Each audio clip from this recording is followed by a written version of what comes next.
Alright, सो ये हमारा third doctor Riyazuddin school on physics का दूसरा लेक्चर है क्वांटम मैकेनिक्स के हवाले से। कल के लेक्चर में ज़्यादा हमारा जो फोकस था वो मैथमेटिकल था, जिसमें हम mathematical foundation of quantum mechanics को स्टडी कर रहे थे। उसमें हमारा जो मेन आइडिया था जिसको हमने एक्सप्लेन किया वो ये था कि जो फंक्शन स्पेसेस हैं उनमें हिल्बर्ट स्पेस क्या होती है, और आइंदा चलकर हम देखेंगे कि जो वेव फंक्शन है क्वांटम मैकेनिक्स के अंदर जो बुनियादी चीज है वेव फंक्शन, वो हिल्बर्ट स्पेस का एक ऑब्जेक्ट है। तो बिल्कुल जैसे दीगर वेक्टर स्पेसेस या फंक्शन स्पेसेस जो रूल्स फॉलो करते हैं, तो जो वेव फंक्शन है वो भी उसी रूल को फॉलो करता है। तो ये चीजें हमने कल डिस्कस की थी, और आज का जो लेक्चर है इसमें मैं थोड़ा सा अब उस मैथमेटिकल डिटेल से यानी मैथमेटिकल फाउंडेशन से थोड़ा हट रहा हूँ, और हम कल या परसों दोबारा उस पर वापस जाएंगे। अब मेरा फोकस जो है, चूंकि कल बहुत से लोगों ने जो सवालात भेजे, उन सवालात में मैंने ये देखा कि ज्यादातर लोग जो हैं वो ये जानना चाहते हैं कि श्रोडिंगर की जो इक्वेशन है वो कहाँ से आती है। क्वांटम मैकेनिक्स की जो फाउंडेशंस जो पढ़ाई जाती हैं मॉडर्न फिजिक्स के हवाले से मुख्तलिफ किताबों में, जिसमें आप कॉम्पटन इफेक्ट, फोटोइलेक्ट्रिक इफेक्ट और इस तरह की दीगर चीजें, इंटरफेरेंस, डायफ्रैक्शन और पार्टिकल नेचर और वेव नेचर वगैरह को पढ़ते हैं, तो वहां से श्रोडिंगर वेव इक्वेशन कैसे आती है, और फिर श्रोडिंगर वेव इक्वेशन में से वेव फंक्शन कैसे निकलता है, वेव फंक्शंस की क्या प्रॉपर्टीज होनी चाहिए या होती हैं। तो ये हमारा आज का जो है वो मौजू होगा। और उसके साथ अगर हमें टाइम मिला तो श्रोडिंगर वेव इक्वेशन को सॉल्व करने के जो कुछ प्रैक्टिस प्रॉब्लम्स हैं उनको भी मेरा इरादा है कि हम थोड़ा सा उनके ऊपर भी बात कर सकें। तो इस इब्तिदाइये के साथ मैं अब अपना लेक्चर जो है वो स्टार्ट करूंगा। तो let me share the screen first.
Participant से गुजारिश है कि अपनी वीडियो काइंडली ऑफ रखें, और को होस्ट जो हैं वो जरा देखते रहें, अगर किसी की वीडियो ऑन होती है तो उसको आप ऑफ कर दें, क्योंकि वीडियो ऑन होने से मेरी स्क्रीन पे भी मसला आता है और बाकी पार्टिसिपेंट्स के लिए भी प्रॉब्लम है।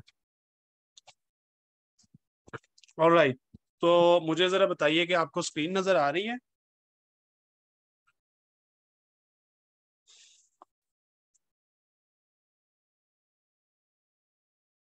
चलें, ठीक है जी, थैंक यू सो मच। अब तो अच्छा, आप लोगों ने मैं जो स्टार्ट आज लूंगा ना, वो मेरा जो मेन टॉपिक है वो है मैटर वेव्स। इसके पीछे की जो डिटेल्स हैं वो आप लोग जानते हैं, मॉडर्न फिजिक्स की किताबों में वो पढ़ाई जाती हैं कि कुछ एक्सपेरिमेंट्स थे जो ये बताते थे कि लाइट के हवाले से, खास तौर पे कि लाइट जो है उसकी पार्टिकल नेचर है, और कुछ एक्सपेरिमेंट्स थे जो कहते थे कि उसकी वेव नेचर है। अ, तो मैटर वेव्स का आइडिया जो है वो डी ब्रॉगली ने दिया, इसको समटाइम्स डी ब्रॉगली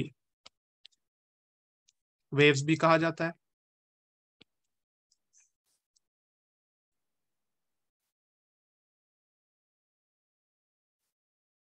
तो डी ब्रॉगली का ये आइडिया था कि जितने भी मैटर पार्टिकल्स हैं उनके साथ एक वेव एसोसिएटेड होती है। ठीक है, क्योंकि बहुत से एक्सपेरिमेंट्स में पार्टिकल और वेव दोनों नजर आ रहे थे। यानी एक एक्सपेरिमेंट करते थे तो आपको लाइट जो है वो पार्टिकल नजर आती थी, और दूसरे एक्सपेरिमेंट में लाइट जो है वो वेव नजर आती थी। तो इसी तरह इलेक्ट्रॉन के बारे में था कि किसी एक्सपेरिमेंट के अंदर इलेक्ट्रॉन पार्टिकल नजर आता था, और किसी एक्सपेरिमेंट में वो वेव नेचर शो करता था। तो इन चीजों को जेन में रखते हुए डी ब्रॉई ने मैटर वेव्स का आइडिया दिया। मैटर वेव्स का मतलब यह है कि वो ये कहता है कि हर जो पार्टिकल मूव कर रहा होगा उसके साथ एक वेवलेंथ एसोसिएटेड होगी, या एक वेव एसोसिएटेड होगी। तो वेव एसोसिएटेड विद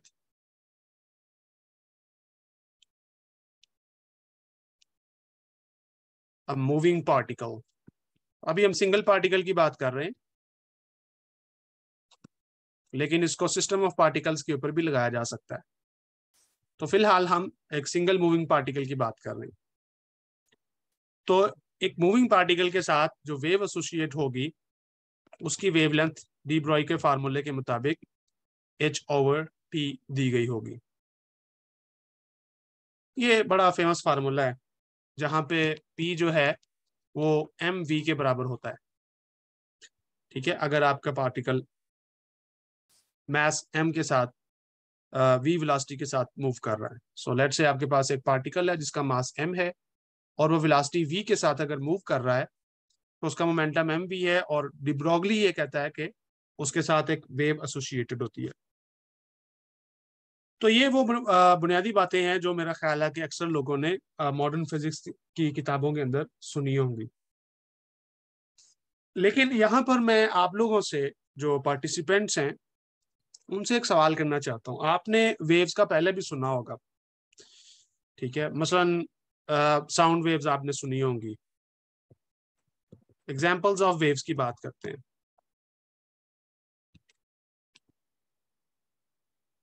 तो आमतौर पे आपने सुना होगा कि मैकेनिकल वेव्स होती हैं और इलेक्ट्रोमैग्नेटिक वेव्स होती हैं वगैरह वगैरह। तो मिसाल के तौर पे साउंड वेव्स हैं आपके पास, या पानी की सतह पे जो लहरें बनती हैं उनको हम वाटर वेव्स कह लेते हैं। इसी तरह से इलेक्ट्रोमैग्नेटिक वेव्स हैं, क्योंकि आपको पता है कि जो लाइट है वो इलेक्ट्रोमैग्नेटिक वेव होती है।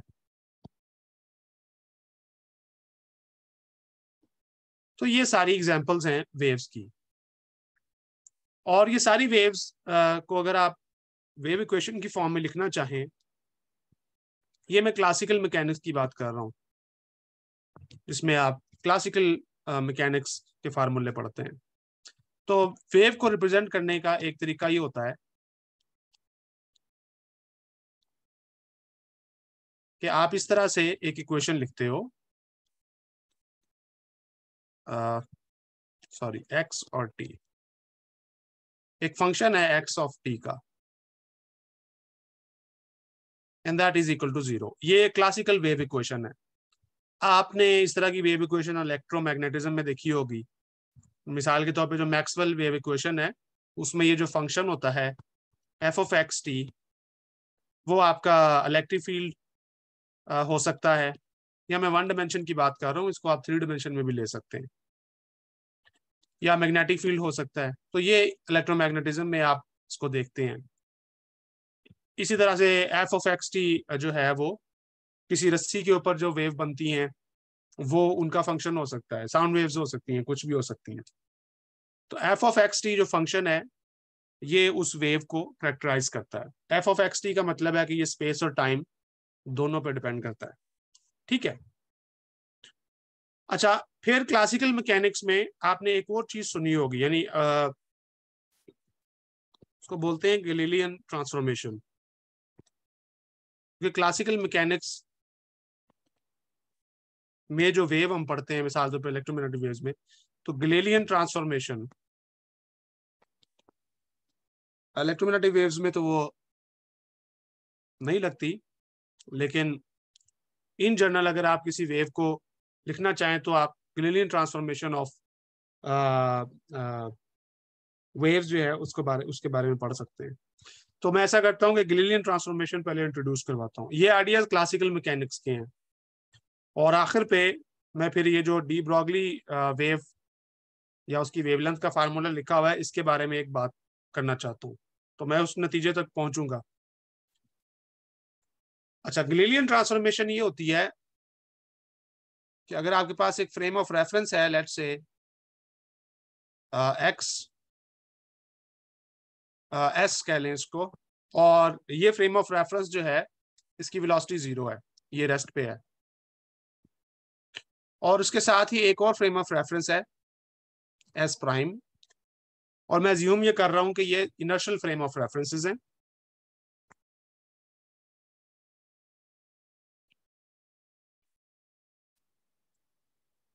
लेकिन एस प्राइम जो है ये मूव कर रहा है किसी वेलोसिटी के साथ, लेट से मैं उसको वेलोसिटी को जो है v कह लेता हूं।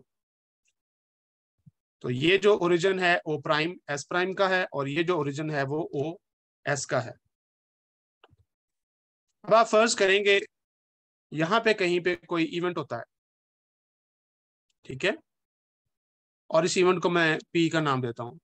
ये दोनों फ्रेम में खड़े लोग जो हैं, यानी एक ऑब्जर्वर यहाँ पे खड़ा हुआ है और एक ऑब्जर्वर यहाँ पे खड़ा हुआ है, तो दोनों ऑब्जर्वर जो हैं वो उस इवेंट को देख रहे हैं, और दोनों ने अब अपने अपने कोऑर्डिनेट सिस्टम के लिहाज से, अपने फ्रेम ऑफ रेफरेंस के लिहाज से उस इवेंट के बारे में रिपोर्ट करना है। तो वो दो चीजें रिपोर्ट करेंगे कि वो इवेंट कहाँ पे हुआ और कब हुआ, यानी जो पी है, पी इवेंट जो है वो कब हुआ और कहाँ पे हुआ, यानी उसकी लोकेशन क्या है, उसका टाइम क्या है। तो ये दो कोऑर्डिनेट्स उन्होंने बताने हैं। आप चाहें तो इनको एक्स और टी लिख लें, आमतौर पे रिलेटिविटी में इनको इस तरह से लिखा जाता है, लेकिन यहाँ पे बात मकसद सिर्फ ये है कि हमने पी के लोकेशन और टाइम देखना है। तो गिलिलियन ट्रांसफॉर्मेशन ये कहती है, जो कि आप आसानी से यहाँ से देख भी सकते हैं, कि जब एस का ऑब्जर्वर अगर वो ओरिजिन पे खड़ा हुआ है, तो वो जब उस इवेंट को मैयर करेगा उसका डिस्टेंस, तो वो मैयर करेगा एक्स। लेकिन जो आपका एस प्राइम है वो जब उसका डिस्टेंस मैयर करेगा तो वो उसको मैयर करेगा एक्स प्राइम, ठीक है ना, क्योंकि उसका कोऑर्डिनेट प्राइम है। और आप देख रहे हैं कि एक्स और एक्स प्राइम जो है वो बराबर नहीं है, क्योंकि एक्स की लेंथ एक्स प्राइम से ज्यादा है। कितनी ज्यादा है ये डिपेंड करता है कि एस प्राइम जो है वो किस वेलोसिटी से मूव कर रहा है, और उस वेलोसिटी को अगर आप टाइम के साथ मल्टीप्लाई करें तो आप पता लगा सकते हैं कि एक्स और एक्स प्राइम का क्या रिलेशन है। एक चीज अब यहाँ पे नोट करनी है अब आपने, वो ये कि दोनों के लिए टाइम एक ही रफ्तार से चल रहा है, क्योंकि ये यहाँ पे टाइम की रिलेटिविटी नहीं है। न्यूटोनियन मैकेनिक्स में, क्लासिकल मैकेनिक्स में टाइम यूनिवर्सल होता है। तो इसका मतलब ये है कि मैं एक्स प्राइम को लिख सकता हूं कि एक्स प्राइम बेसिकली इक्वल है एक्स माइनस वी टी के, क्योंकि जो डिस्टेंस यहां से लेके यहां तक कवर हुआ है एस प्राइम ने किया, यानी अगर टाइम टी इक्वल टू 0 पे देखते तो ये दोनों ओ और ओ प्राइम एक ही जगह पर थे, ये हम अज्यूम कर रहे हैं। तो इसका मतलब है कि टी टाइम के अंदर जो डिस्टेंस कवर किया है एस प्राइम ने वो वी टी है, और यहां से आप देख रहे हैं कि अगर मैं एक्स प्राइम और वी टी को जमा करूं तो मुझे एक्स मिल जाता है। वहां से मैंने ये रिलेशन बनाया। तो ये जो फार्मूला लिखा हुआ है एक्स और एक्स प्राइम का रिलेशन, इसको बोलते हैं गिलिलियन ट्रांसफॉर्मेशन।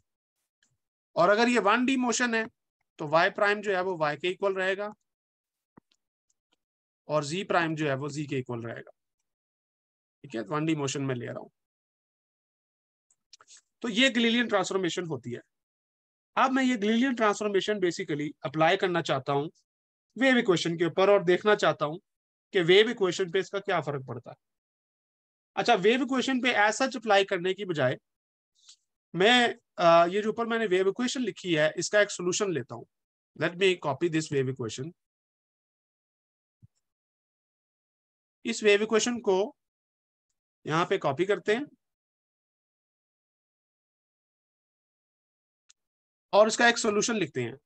और ये सोल्यूशन आपने अक्सर देखा होगा वेव इक्वेशन का,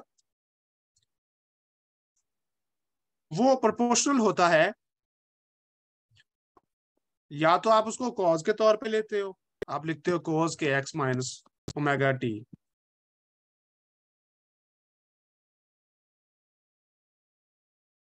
या फिर आप उसको साइन के तौर पे भी ले सकते हो, क्योंकि आपको पता है इन दोनों साइन का और कॉस का दोनों का जो है ग्राफ एक वेव बनता है। या फिर आप एक जनरल फॉर्म ले सकते हो जिसमें आप कहते हो कि फंक्शन कॉम्प्लेक्स है, और आप उसकी ये फॉर्म ले सकते हो के एक्स माइनस ओमेगा टी। तो एक चीज नोट करेंगे, जो भी आप वेव की फॉर्म लेंगे उस वेव का एक खास फेज होगा। ये जो के एक्स माइनस ओमेगा टी का फैक्टर आ रहा है, ये के एक्स माइनस ओमेगा टी का फैक्टर जो है ये शो करता है फेज को, इसको बोलते हैं फेज ऑफ द वेव। यानी अगर कोई वेव ट्रेवल कर रही है तो आप उसका फेज मालूम कर सकते हैं by the argument of cosine और साइन और एक्सपोनेंशियल। तो चले मैं सिर्फ फेज को लिख लेता हूं और मैं इसको डिफाइन करता हूं एज अ फाई, और phi is equal to K X minus omega T. ठीक है, ये मैंने वेव का फेज लिखा है। अब मैं ऐसा करना चाहता हूं कि मैं इस फेज को, तो मैं ये देखना चाहता हूं कि फर्ज करें कि एक वेव है जो ट्रेवल करती हुई आ रही है लेट से इधर को, और उसकी वेलोसिटी है v, और उसका कुछ फेज है फाई। ठीक है, यहाँ पे मैंने ओमेगा लिखा हुआ है, लेकिन ओमेगा को भी मैं v की फॉर्म में भी लिख लूंगा, वो आपको पता है रिलेशन इनका होता है। सो बल्कि ऐसा करते हैं कि इसको लिख लेते हैं, चलें, क्योंकि मैं अभी v में जाना चाहता हूं। तो बेसिकली मैं यहाँ पे ओमेगा को डिफाइन करूंगा वो इस तरह से कि मैं k लूंगा कॉमन, और इसको दोबारा लिखूंगा x माइनस ओमेगा ओवर के टी। ठीक है, तो यहाँ पे मैं डिफाइन करूंगा ओमेगा इक्वल्स वी के। ये मैं डिफाइन इसलिए कर रहा हूं कि ये जनरल रिलेशन नहीं है।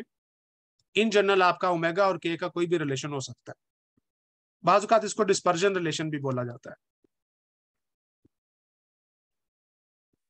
और यहाँ पे चूंकि ओमेगा के की 1 पावर पे जा रहा है, तो इसलिए इसको लीनियर डिस्पर्जन रिलेशन बोला जाता है, क्योंकि के की पावर 1 है। तो omega is a function of K but it's linear dispersion relation. तो अगर मैं ओमेगा को इस तरह से डिफाइन करूं तो मैं फेज को अब रीडिफाइन कर सकता हूं, और मैं लिख सकता हूं के एक्स माइनस वी टी। ये मैंने कुछ नहीं किया, सिर्फ चूंकि मेरी वेव की वेलोसिटी मैंने वी लिखी थी, तो इसलिए मैंने फेज को भी वी वेलोसिटी के साथ रिप्रेजेंट किया। तो बेसिकली हो यह रहा है कि एक वेव है जो ट्रेवल कर रही है और उसकी कुछ वेलोसिटी है वी, और अब वही जो हमारे दो ऑब्जर्वर थे जो मैंने ऊपर ग्लिलियन ट्रांसफॉर्मेशन में देखे थे, वो अब इस इवेंट की बजाय एक वेव को ऑब्जर्व कर रहे हैं। फर्ज करें कि वो इवेंट जो है वो एक वेव है और वो कुछ वेलोसिटी के साथ मूव कर रहा है। तो वो दो ऑब्जर्वर मेरे पास अब भी मौजूद हैं, यानी मेरे पास एस ऑब्जर्वर भी मौजूद है और एस प्राइम ऑब्जर्वर भी मौजूद है, और वो दोनों इस आती हुई वेव का फेज मेजर करते हैं। ठीक है, so both S and S prime measure the phase। तो आप देखते हैं कि अगर एक वेव चल रही हो स्पेस में और दो रिलेटिव ऑब्जर्वर उस वेव को देखें, तो वेव पे क्या फर्क पड़ता है, उसके फेज पे क्या फर्क पड़ता है, चेक करते हैं क्या फर्क पड़ता है। तो पहले मैं ये करता हूं कि जो मैंने फेज लिखा था phi, which is K times X minus V T, उसमें मैं गैलीलियन ट्रांसफॉर्मेशन लगा देता हूं, यानी X prime, so X equals X prime plus V T. ठीक है, यही डिफाइन किया था ना मैंने। Let me go back. X prime equals X minus V T, so X will be equal to X prime plus V T. ठीक है, तो ये है जी गैलीलियन ट्रांसफॉर्मेशन। तो जो नया ऑब्जर्वर फाई प्राइम है, यानी ये एस का, एस ने मेजर किया फेज, अब एस प्राइम ने जो फेज मेजर किया मैं वो देखना चाहता हूं। तो मैं सिंपली ये करूंगा कि कोऑर्डिनेट ट्रांसफॉर्मेशन कर दूंगा, गैलीलियन ट्रांसफॉर्मेशन कर दूंगा। तो दिस विल बिकम के, और ये बन जाएगा ex prime minus V T. अब आप देखें कि वेलोसिटीज जो हैं वो दोनों डिफरेंट हैं। ये जो वेलोसिटी है ये रिलेटिव वेलोसिटी है एस और एस प्राइम की, जबकि यहाँ जो फेज के अंदर वेलोसिटी लिखी हुई है वो वेव की वेलोसिटी है। तो मैंने दोनों को वी नाम दिया इसलिए ये कंफ्यूजन होगा। तो मैं ऐसा करता हूं कि जो वेव की वेलोसिटी है उसको मैं यू का नाम दे लेता हूं, सिर्फ इसलिए कि नाम मिक्स ना हो। तो अब आपने जेहन में रखना है कि यू जो है वो वेव की वेलोसिटी है या स्पीड ऑफ द वेव है, और वी जो है वो ऑब्जर्वर्स की रिलेटिव वेलोसिटी है या रिलेटिव स्पीड है।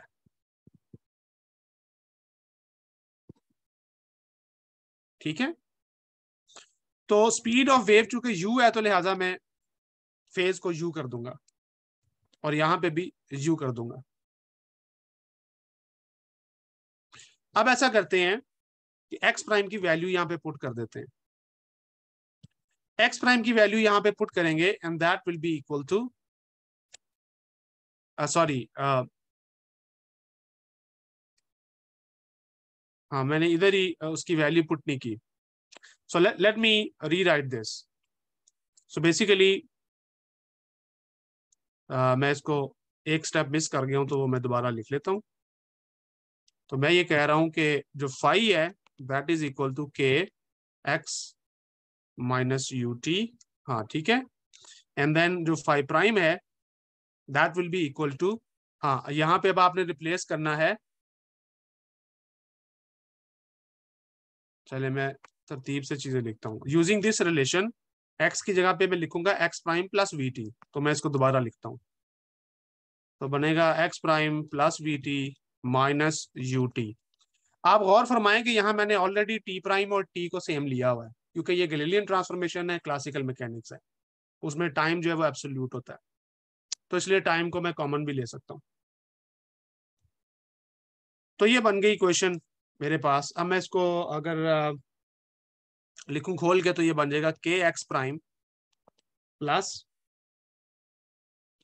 के वी टी माइनस के यू टी। ठीक है, ऐसा करते हैं कि टी की को कॉमन ले लेते हैं, तो ये बन जाएगा के एक्स प्राइम माइनस के, और लेट से मैं वी को भी कॉमन ले लेता हूं, एंड देन ब्रैकेट में आ जाएगा 1 माइनस यू ओवर वी, और टी जो है वो कॉमन आ जाएगा फाइव प्राइम। अब आप जरा गौर फरमाएं, यहां पे फाई है, चले मैं फाई को दोबारा लिख लेता हूं, तो फाइव प्राइम ये आया मेरा, और जबकि फाई जो है वो किसके इक्वल था, K X minus V U T. तो फेज को देख के पता चलता है कि एक्स के साथ जो भी लिखा होता है वो के है, और टी के साथ जो भी फैक्टर मल्टीप्लाई हो रहा होता है वो वेव की वेलोसिटी है। तो एस फ्रेम ने जो वेलोसिटी देखी वो यू है, जो रेस्ट फ्रेम ने देखी, लेकिन मूविंग फ्रेम ने जो वेलोसिटी देखी है वो चेंज हो चुकी है। So this is new velocity, velocity as seen by S prime. और ये क्या है, वेलोसिटी और speed as seen by S. लेकिन एक चीज गौर करें, वेलोसिटी दोनों में डिफरेंट आ रही है, क्योंकि जाहिर है रिलेटिव वेलोसिटी आ गई है। आप देखिए अगर मैं यू को जीरो कर दूं तो ये दोनों रिलेशन फिर सेम हो जाते हैं।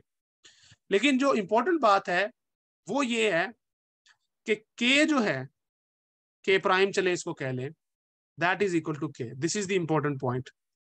के प्राइम का मतलब है कि वेव वेक्टर जो एस प्राइम ने मेजर किया, और के है वेव वेक्टर जो एस ने मेजर किया, उस पर कोई फर्क नहीं पड़ा। ठीक है,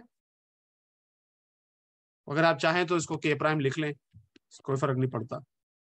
लेकिन जो किरदार के अदा कर रहा था फेज के अंदर, फाई के अंदर, वही किरदार यानी एक्स प्राइम के साथ मल्टीप्लीकेशन के प्राइम अदा कर रहा है, जिसका मतलब है कि के प्राइम और के जो है वो इक्वल है। अब ये वेव नंबर है, तो आपको पता है वेव नंबर को कैसे डिफाइन करते हैं आप, 2 पाई बाय लैम्डा, यही होता है ना वेव्स में। तो के प्राइम को मैं कैसे डिफाइन करूंगा, 2 पाई बाय लैम्डा प्राइम। तो नतीजा क्या मिला, नतीजा ये मिला कि lambda prime is equal to lambda. Very important, this is a very important result.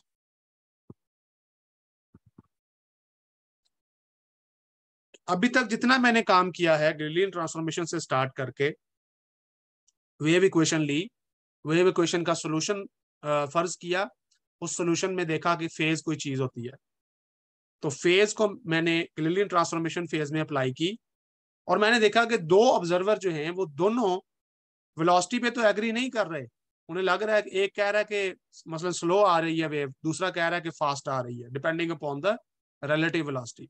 तो दोनों वेलोसिटी पे तो एग्री नहीं किए, लेकिन दोनों जो है वो वेव नंबर पे या वेव लेंथ के ऊपर उनका इत्तेफाक है। और ये वो एक अक्सर गलत फहमी है जो डॉपलर शिफ्ट के हवाले से लोगों के जहन में पैदा हो जाती है कि जी अगर दो रिलेटिव वेलोसिटी से मूव करते हुए ऑब्जर्वर हो तो वेव की वेवलेंथ चेंज हो जाती है। तो अभी मैंने आपको शो किया है मैथमेटिकल आर्गूमेंट लगा के, मैंने कुछ भी अपने पास से नहीं लिया, कोई अज्यूम नहीं की चीज, मैंने सिंपली एक वेव ली है और उस वेव के ऊपर गैलीलियन ट्रांसफॉर्मेशन लगाई है जो कि क्लासिकल मैकेनिक्स है, और उससे मुझे जो नतीजा मिला है वो ये है कि जो वेवलेंथ है वो चेंज नहीं होती। अगर दो रिलेटिव ऑब्जर्वर एक ही वेव को मेजर कर रहे हो तो दोनों वेवलेंथ के ऊपर इत्तेफाक करेंगे। वो जिस चीज को आप शिफ्ट कहते हैं वो बेसिकली डिस्टेंस के अंदर शिफ्ट आता है कि एक वेव को ज्यादा डिस्टेंस कवर करना पड़ता है, दूसरी को कम। लेकिन वेव इटसेल्फ जो होती है वो अपनी वेवलेंथ को बरकरार रखती है। एक्चुअल वेवलेंथ जो वेव की होती है वो चेंज नहीं होती। क्लासिकल मैकेनिक्स का ये रिजल्ट है। यहां तक किसी का कोई सवाल?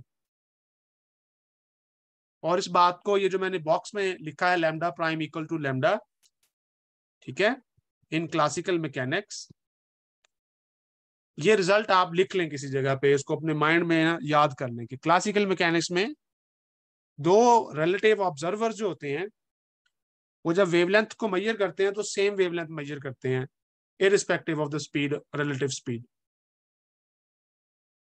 ये बहुत इंपॉर्टेंट रिजल्ट है। अच्छा चलें, ये क्लासिकल मैकेनिक्स तो हो गई। अब चलते हैं मैटर वेव्स पे जो डी ब्रोगली ने दी थी। तो मैंने शुरू में मेंशन किया कि मैटर वेव्स के बारे में डी ब्रोगली ने यह कहा था कि अगर एक पार्टिकल मूव कर रहा हो तो उसके साथ भी एक वेव एसोसिएट होती है, उसके साथ उसको आप एक वेव के तौर पे ले सकते हो, और वो जो वेव है उसकी एक वेवलेंथ होती है, और वो वेवलेंथ जो है वो h/p के इक्वल होती है। अब यहां तक देखें ये 1924 है और बिल्कुल क्लासिकल बात की है डी ब्रोगली ने, कोई ऐसी इधर उधर की बात नहीं की, क्योंकि वो देख रहे थे एक्सपेरिमेंट्स के अंदर पार्टिकल की वेव नेचर सामने आ रही थी। तो डी ब्रोगली ने कहा कि ठीक है एक मैटर वेव एसोसिएट कर देते हैं इसके साथ, और उसकी एक वेवलेंथ जो है उसने वो बना ली है। मोहम्मद रियाज, आपका सवाल है लॉरेंस ट्रांसफॉर्मेशन। लॉरेंस ट्रांसफॉर्मेशन जो है वो रिलेटिविटी में होती है, जिसमें आप स्पेस और टाइम को इक्वल फुटिंग पे लेते हैं और टाइम रिलेटिव होता है। यहाँ पे मैंने टाइम को एब्सोल्यूट लिया है, ये गैलीलियन ट्रांसफॉर्मेशन है, लॉरेंस ट्रांसफॉर्मेशन नहीं है। तो मैं सिंपल नॉन रिलेटिविस्टिक, कल भी मैंने बात की थी कि नॉन रिलेटिविस्टिक क्लासिकल मैकेनिक्स की बात, नॉन रिलेटिविस्टिक क्वांटम मैकेनिक्स की बात कर रहे हैं, रिलेटिविटी को हम डिस्कस नहीं कर रहे। तो नॉन रिलेटिविस्टिक क्लासिकल मैकेनिक्स का जो रिजल्ट है वो मैंने आपको बताया कि उसमें वेवलेंथ सेम होगी। अच्छा, अगर अब डी ब्रोगली कह रहा है, क्योंकि ये अगर स्टूडेंट्स को ये बात समझ नहीं आती कि डी ब्रोगली ने जो बात की है वो कितनी बड़ी बात है, तो मेरा मकसद अभी आपको ये समझाना है कि वो कितनी बड़ी बात है। एब्सोल्यूट टाइम का मतलब ये होता है कि दो फ्रेम ऑफ रेफरेंस जो एक दूसरे के लिहाज से मूव कर रहे हो वो दोनों टाइम के ऊपर हमेशा एग्री करेंगे, यानी दोनों का टाइम एक ही स्पीड के साथ चलेगा, दोनों के क्लॉक सिंक्रोनाइज रहेंगे, वो एक दूसरे से डिफरेंट नहीं होंगे। ठीक है जी, तो ये हो गई बात क्लासिकल मैकेनिक्स। अब क्वेश्चन मेरा ये है कि ये जो डी ब्रोगली ने वेवलेंथ दी हुई है लैम्डा, और ये जो बात कर रहा है मैटर वेव्स की, तो क्या ये मैटर वेव्स ऐसी ही वेव्स हैं जैसी कि साउंड वेव्स होती हैं, या वाटर वेव्स होती हैं, या इलेक्ट्रोमैग्नेटिक वेव्स होती हैं, या ये कोई नई किस्म की वेव्स है जिसकी उसने बात की है? तो आए देखते हैं, चेक करते हैं।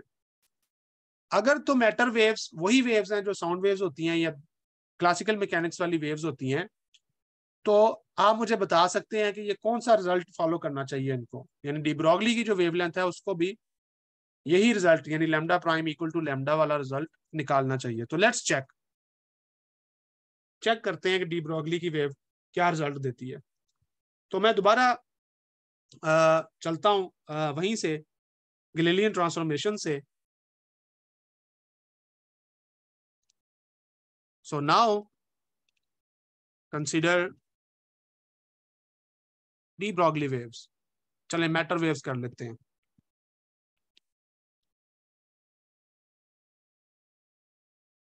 उसी तरह से मैं लिख सकता हूं X prime is equal to X minus V T. ये गैलीलियन ट्रांसफॉर्मेशन है। टी प्राइम यहाँ पे मैं टी के इक्वल ले रहा हूं। This is my Galilean transformation, classical mechanics.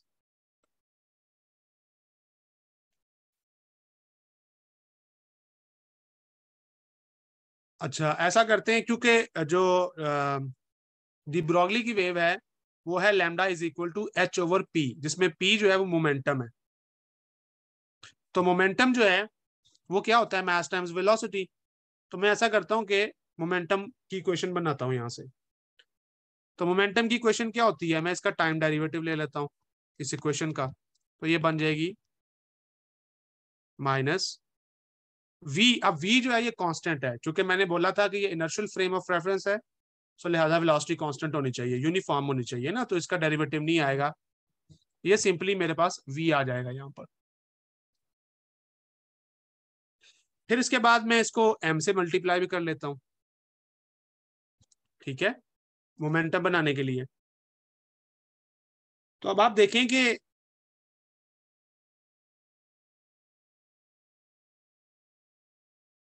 ये जो लेफ्ट हैंड साइड है ये मोमेंटम है, इसको मैं कोई नाम देना चाहता हूं, तो लेट से मैं इसको पी प्राइम कह लेता हूं, is equal to right hand side के ऊपर जो इक्वेशन लिखी हुई है वो भी मोमेंटम है, तो उसको मैं पी कह लेता हूँ।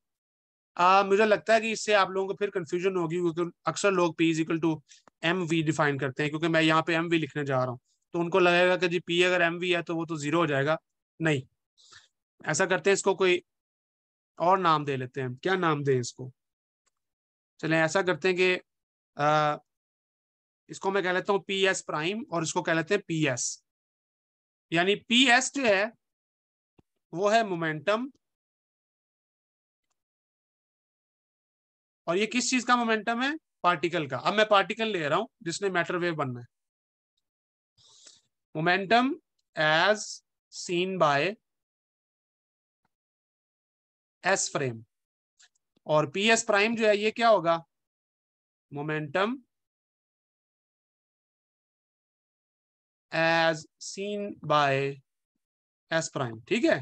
तो एक ने पी एस प्राइम मेजर किया और एक ने पी एस, और चूंकि दोनों की रिलेटिव स्पीड है तो वो v जो है वो यहाँ पे आपको नजर आ रही है, रिलेटिव स्पीड। यानी अगर रिलेटिव स्पीड में जीरो कर दूं तो दोनों एक ही जैसा मोमेंटम मेजर करेंगे। यानी अगर v को जीरो पुट करें राइट हैंड साइड पे तो पी एस और पी एस प्राइम एक ही हो जाएंगे, बराबर हो जाएंगे। लेकिन अगर दोनों की रिलेटिव स्पीड मुख्तलिफ होगी जीरो से तो फिर दोनों सेम नहीं होंगे, जिसका मतलब ये है कि दोनों डिफरेंट मोमेंटम मेजर कर रहे हैं। अब चलते हैं डी ब्रॉगली पे। तो फॉर मैटर वेव्स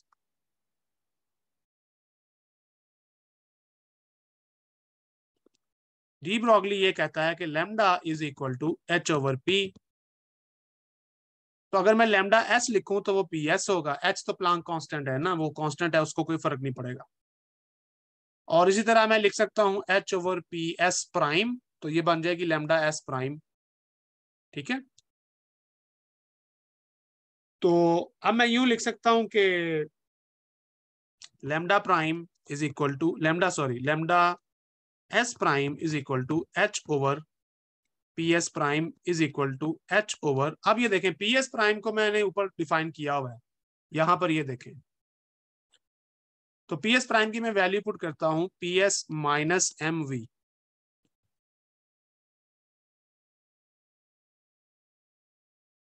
अब आप कुछ भी कर लें, आप इसको कभी भी ये नहीं कह सकते कि ये इक्वल है एच ओवर पी एस के, क्योंकि वी आ रहा है ना, ये एक ही केस में वी एस वी, एक ही केस में ये इक्वल आ सकता है कि अगर वेलोसिटी जीरो हो जाए, दोनों की रिलेटिव स्पीड जीरो हो जाए, दोनों में कोई रिलेटिव स्पीड नहीं है। अदरवाइज अगर आपका ये वाला फैक्टर नॉन जीरो है तो ये वाली जो पूरी फ्रैक्शन है H over P S minus M V, ये कभी भी एच ओवर पी एस के बराबर नहीं होगी। अगर वेलोसिटी जीरो ना हो। और एच ओवर पी एस क्या चीज है? Lambda S. तो इससे नतीजा क्या निकला? देखिए मैंने कुछ नहीं किया, सादा सा मैथ है, बिल्कुल बच्चों वाला मैथ है। रिजल्ट देखे जरा क्या निकल रहा है। क्या इससे आपको कोई शौक लगा है? कुछ नहीं मैंने किया, सिंपल क्लासिकल मैकेनिक्स है।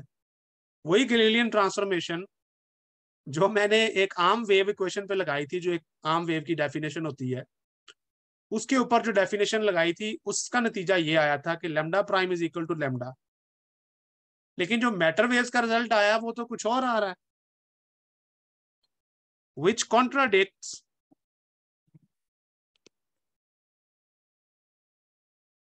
Classical mechanics. क्लासिकल मैकेनिक्स से मुख्तलिफ रिजल्ट आ रहा है। इसका मतलब है कि जिस वक्त डी ब्रॉगली ने मैटर वेव्स की बात की थी तो वो उस वेव की बात नहीं कर रहा था जिसको हम आम रोजमर्रा जिंदगी में वेव समझते हैं। ये कोई और तरह की वेव है जो गैलीलियन ट्रांसफॉर्मेशन को फॉलो नहीं करती, जो क्लासिकल मैकेनिक्स के रूल्स को फॉलो नहीं करती।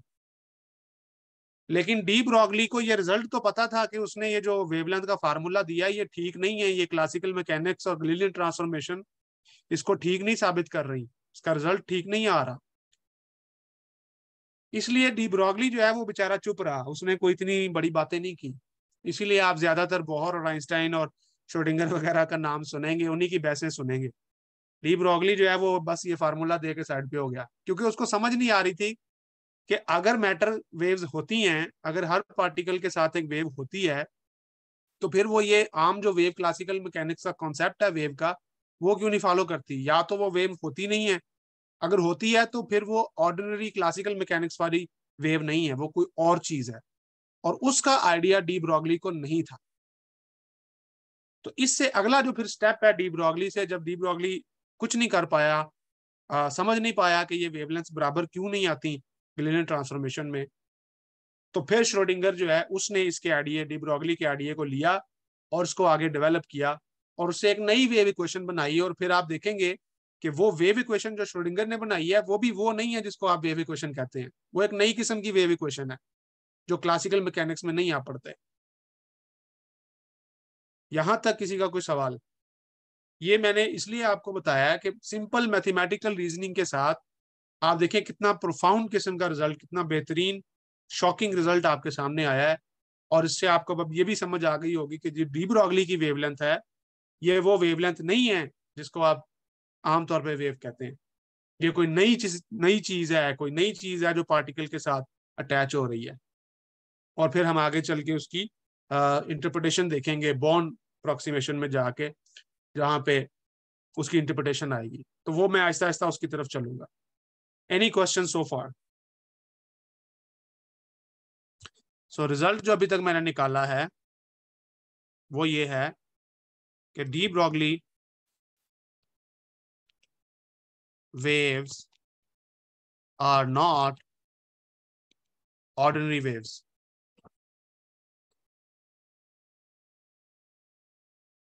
They are something else. सवाल?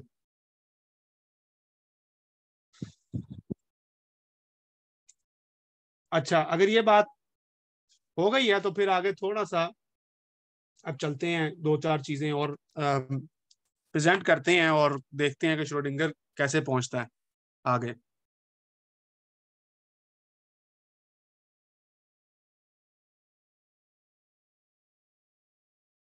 जी जहूर साहब, आपने बात ठीक की है। फोर्स लॉ जो है वो गैलीलियन ट्रांसफॉर्मेशन में वैलिड होता है, वो क्लासिकल मैकेनिक्स की बात है ना, तो इसका मतलब वो फोर्स लॉ यहाँ पे अब काम नहीं करेगा, क्योंकि वेलोसिटी का डेरिवेटिव आपको सीधा सीधा एक्सेलरेशन नहीं दे रहा। और दूसरी बात ये कि हम यहाँ पे वेव की बात कर रहे हैं, उसके फेज की बात कर रहे हैं, तो फेज से फिर फेज वेलोसिटी का कंसेप्ट आता है जो मैं अभी डिस्कस करने जा रहा हूँ, जिससे फिर आपको समझ आएगी कि हमें क्यों जरूरत पड़ती है क्वांटम की। ओके, तो एक चीज हम अब मैं मैटर वेव्स को ही बार बार स्टडी करूंगा, ठीक है ना, तो उसी की प्रॉपर्टीज को बार बार स्टडी करूंगा। तो properties of matter waves, in matter waves पे थोड़ा सा और अभी गौर करते हैं, क्योंकि हमने पता चला कि ये बड़ी मजे की चीज है, इन्होंने क्लासिकल मैकेनिक्स की धज्जियां बखेर दी हैं। तो चलो देखते हैं इनकी और क्या क्या चीजें हमें पता चलती हैं इसकी। तो पहले तो देखेंगे इसकी फ्रीक्वेंसी मेजर कैसे, फ्रीक्वेंसी का फार्मूला निकालते हैं। तो फ्रीक्वेंसी निकालने के लिए मैं स्टार्ट करता हूँ डी ब्रॉगली से। इसको लिखा जा सकता है H/P। अच्छा, इसी को लिखने का एक और तरीका है कि अगर मैं इसको 2 पाई से डिवाइड करूं और 2 पाई से मल्टीप्लाई करूं, चलें ठहरे, not like that. So lambda is equal to this, right. तो P को लिखा जा सकता है H/λ, और यहां से फिर 2 पाई मल्टीप्लाई करें और 2 पाई डिवाइड करें। तो ये जो चीज पहली ब्रैकेट में लिखी हुई है यहाँ पर, पहला जो आ रहा है फैक्टर, इसको आमतौर पे H बार से डोनेट किया जाता है। ये सिर्फ 2 पाई खत्म करने के लिए, हम बार बार 2 पाई ना लिखना पड़े, तो हम H बार डिफाइन कर लेते हैं। और 2 पाई/λ जो है, इसको मैंने अभी बताया था कि ये K है, वेव नंबर होता है। सो P को लिखा जा सकता है H/K। ये बड़ा इंपॉर्टेंट रिजल्ट है, बार बार आपके सामने आएगा कि जो मोमेंटम होता है मैटर वेव्स के अंदर, उसका वेव नंबर के साथ क्या ताल्लुक होता है। So this is very important result. ठीक है। अच्छा, मैटर वेव्स की फ्रीक्वेंसी के लिए प्लांक का आइडिया इस्तेमाल किया जा सकता है।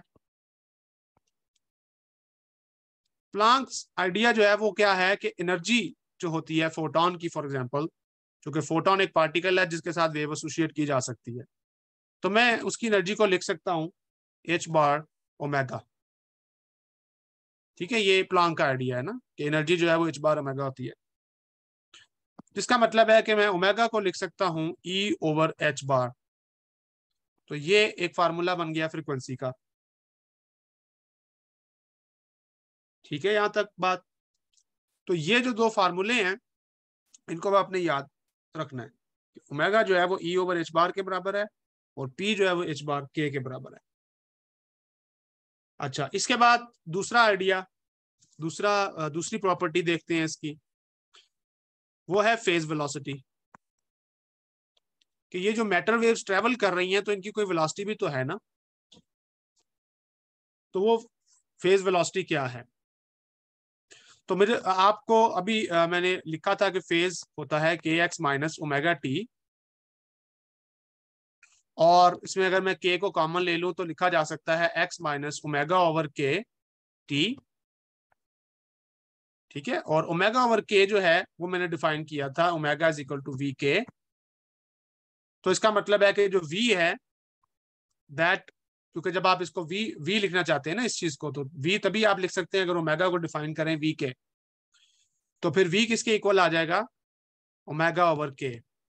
इसके साथ मैं छोटा सा PH लिख लेता हूं, क्योंकि ये फेज वेलोसिटी होती है, क्योंकि मैंने फेज से ये वेलोसिटी निकाली है ना, तो इसलिए इसको फेज वेलोसिटी कहते हैं। कि आपके पास अगर एक मैटर वेव है और वो मूव कर रही है, तो उसकी जो फेज वेलोसिटी होगी वो इस फार्मूला से निकाली जा सकती है, ω/K से।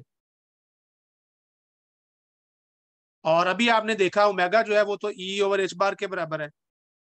तो यूजिंग इसको एक और अंदाज में लिखते हैं, using omega equals to E/H bar, जो अभी हमने डिफाइन किया प्लांक का आइडिया, और K जो है वो P/H बार के बराबर है, जो मैंने अभी ऊपर रिलेशन बताया P और K का।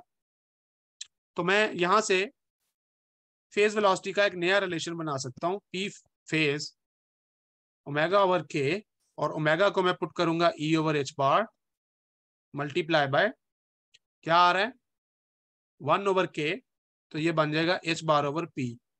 H बार से H बार कैंसिल हो गया, और नई फेज वेलोसिटी आपके पास आ जाएगी E/P। तो ये भी एक फार्मूला है फेज वेलोसिटी का, ये भी आपने ज़हन में रखना है। ये फार्मूला इस्तेमाल होता है जब आपको डिस्पर्शन रिलेशन दिया गया हो किसी वेव का, तो आप डिस्पर्शन रिलेशन से फेज वेलोसिटी बना लेते हैं। और अगर आपको एनर्जी दी गई हो, तो आपने फिर ये फार्मूला इस्तेमाल करना है। अगर किसी पार्टिकल की एनर्जी आपको पता है, सिस्टम की एनर्जी पता है, तो उसकी अगर फेज बनानी है तो ये मतलब अगर एक पार्टिकल है, चूंकि ये मैटर वेव्स है ना, तो मैटर वेव्स पार्टिकल ही है बेसिकली, क्योंकि डी ब्रॉगली का आइडिया ये था कि मैटर वेव पार्टिकल होता है और पार्टिकल मैटर वेव होता है। तो अगर एक पार्टिकल है और उसकी एनर्जी आपको पता है तो आप बना सकते हैं। मिसाल के तौर पे फ्री पार्टिकल की एग्जांपल ले लें। एक एग्जांपल आपको दे रहा हूं। अब अगर आपके पास एक फ्री पार्टिकल है, फ्री पार्टिकल क्या होता है? एक पार्टिकल है जिसका मास m है और वो v वेलोसिटी से मूव कर रहा है, उसका मोमेंटम p है, जिसको मैं लिख सकता हूं mv। फ्री पार्टिकल की एनर्जी जो है वो सिर्फ और सिर्फ काइनेटिक एनर्जी होती है, ठीक है? तो उसकी जो टोटल एनर्जी होती है वो काइनेटिक एनर्जी होती है, क्योंकि फ्री पार्टिकल में पोटेंशियल एनर्जी 0 होती है। ये डेफिनेशन है फ्री पार्टिकल की। तो काइनेटिक एनर्जी का फार्मूला आपको पता है, वो क्या होता है? हाफ mv², ठीक है?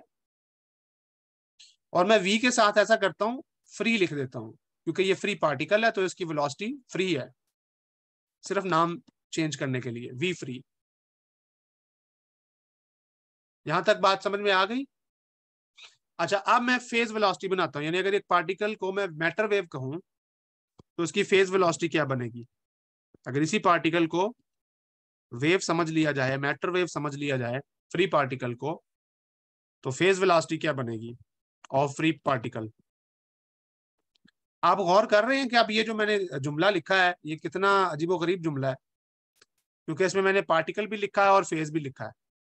हालांकि पार्टिकल का फेज नहीं होता, पार्टिकल का मास होता है, फेज जो है वो वेव का होता है। तो ये बेसिकली मैटर वेव का आइडिया है ना, तो इस वजह से अब हम इस तरह की इस्तेलाहें इस्तेमाल कर रहे हैं कि वो पार्टिकल भी है लेकिन वो वेव भी है, तो लिहाजा उसका फेज भी है।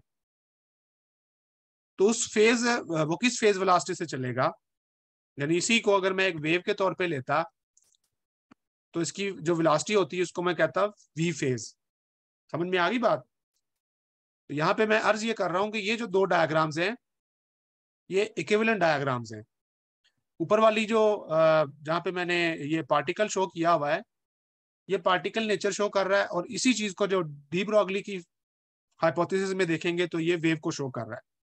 तो वेव की वेलोसिटी फेज वेलोसिटी होती है और पार्टिकल की वेलोसिटी जो मैंने वी फ्री लिखी है वो आर्म वेलोसिटी है।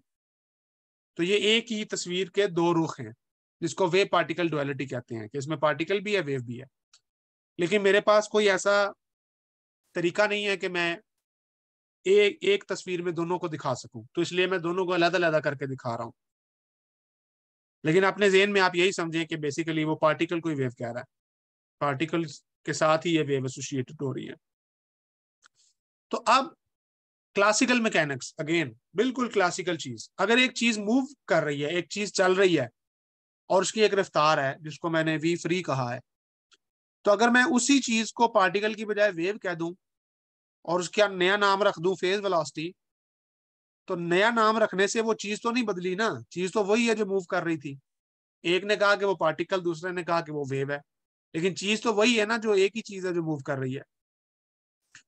तो इसका मतलब है कि मेरा जो गेस है ना वो ये है कि जो फ्री पार्टिकल की वी फ्री है वेलोसिटी और जो वेव की वेलोसिटी वी फेज है वो दोनों इक्वल होनी चाहिए, सेम होनी चाहिए। ये कॉमन सेंस की बात है कि दोनों सेम होने चाहिए, क्योंकि वो एक ही चीज को रिप्रेजेंट कर रही है, एक ही चीज की मोशन बता रही है।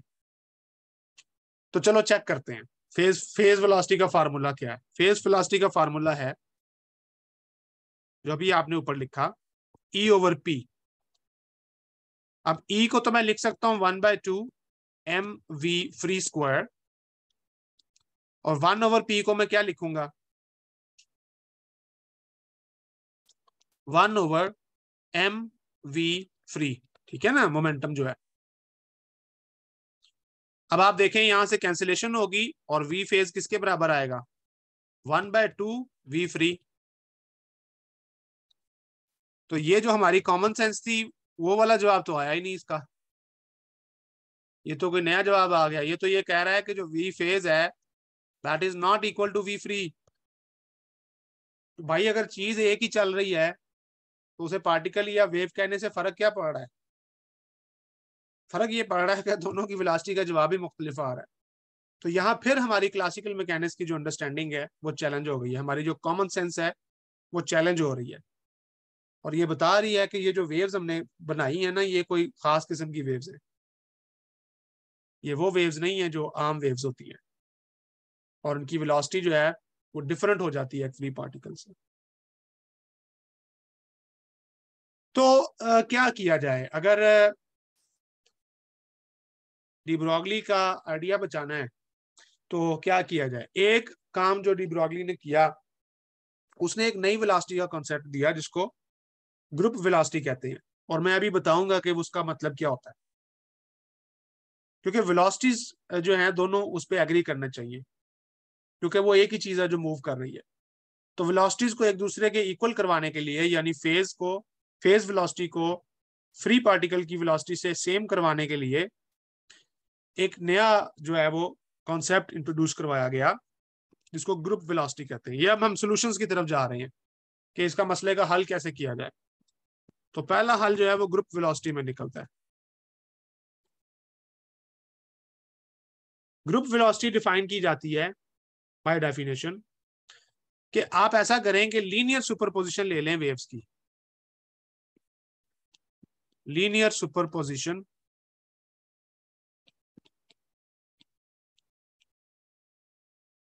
Of plane waves. ये की आइडिया है, और इसीलिए कल मैंने लिनियरिटी मुतारफ करवाई थी कि अगर मैं एक ऐसी इक्वेशन पे पहुंचना चाहता हूं जो लीनियर हो, और यहां से आपको समझ आएगी कि लीनियर होना क्वांटम मैकेनिक्स की मजबूरी है। ये बहुत अहम जुमला है, लीनियर होना क्वांटम मैकेनिक्स की मजबूरी है कि ये लीनियर थ्योरी हो, क्योंकि अगर ये लीनियर थ्योरी नहीं है तो आपने देखा है कि ये हमारे रिजल्ट्स बड़े अजीबोगरीब दे रही है, कॉमन सेंस के खिलाफ आ रहे हैं। तो थोड़ा इसको कॉमन सेंस के करीब लाने के लिए क्वांटम मैकेनिक्स को लीनियर बनाने की अब कोशिश करेंगे। तो लीनियर थ्योरी ये कहती है कि अगर मैं लीनियर कॉम्बिनेशन ले लूं बहुत सारे फंक्शंस का, तो वो भी एक सोल्यूशन बन सकता है किसी क्वेश्चन का। तो वो जो मैं याद है आपको वेव ले रहा था, वो प्रोपोर्शनल ले रहा था किसके?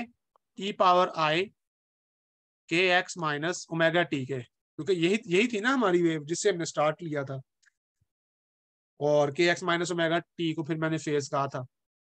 तो लेट से ये हमारी एक वेव, तो ये सिंगल वेव का जो रिजल्ट आया है वो तो ये आया कि वी फ्री और वी फेज सेम नहीं है, वी फेज जो है वो हाफ ऑफ वी फ्री के बराबर आ रही है। तो ऐसा करते हैं कि अब हम इनका एक लीनियर कॉम्बिनेशन लेते हैं। तो वो लीनियर कॉम्बिनेशन चूंकि ये फंक्शंस हैं, फोरियर ट्रांसफॉर्म से निकलता है। ठीक है, तो सिंगल वेव जो है वो आपके पास इस तरह से डिफाइन होती है जो हमने की हुई थी, और उसकी हमने फेज वेलोसिटी लिखी थी। तो अब हम ऐसा करते हैं कि लीनियर कॉम्बिनेशन लेते हैं। तो लीनियर कॉम्बिनेशन के लिए मैं करूंगा Fourier sum of many plane waves. ऐसी बहुत सी प्लेन वेव्स को लें और उनका सुपरपोजिशन बना लें। तो मैं अब सिर्फ रिजल्ट लिखूंगा क्योंकि ये फोरियर ट्रांसफॉर्म या फोरियर सम आपने पढ़े होंगे। तो बेसिकली मैं इसी एफ एक्स टी को लिख सकता हूं इज इक्वल टू, जो सम है चूंकि कंटिन्यूअस फंक्शंस हैं, सम की जगह पे मैं इंटीग्रल ले लूंगा, और ये इंटीग्रल आएगा के ऊपर, और आपके साथ ये वेव आ जाएगी आई के एक्स माइनस ओमेगा टी। देखिए वही वेव मैंने दोबारा लिखी है, लेकिन मैं अब उसको सम कर रहा हूं के ऊपर। के जो है ये मेरी मोमेंटम के साथ ताल्लुक रखती है, अगर आपको याद हो तो ये मोमेंटम स्पेस बेसिकली बन जाती है।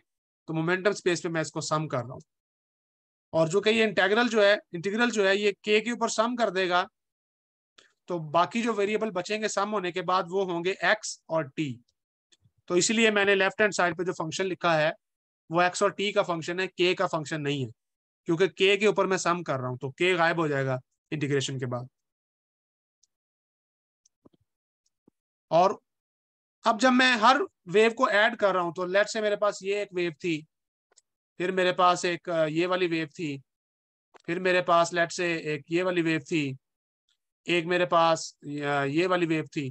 तो ये बहुत सी वेव्स हैं जिनको मैं ऐड कर रहा हूँ। आप नोट करें कि एक तो सबका फेज डिफरेंट हो रहा है, लेकिन जो मैंने यहाँ पे लिखा हुआ है वो तो ऐसा नहीं लग रहा। वो बेसिकली इसलिए नहीं लग रहा कि जो मैंने ओमेगा लिखा है ना, ये के का फंक्शन है।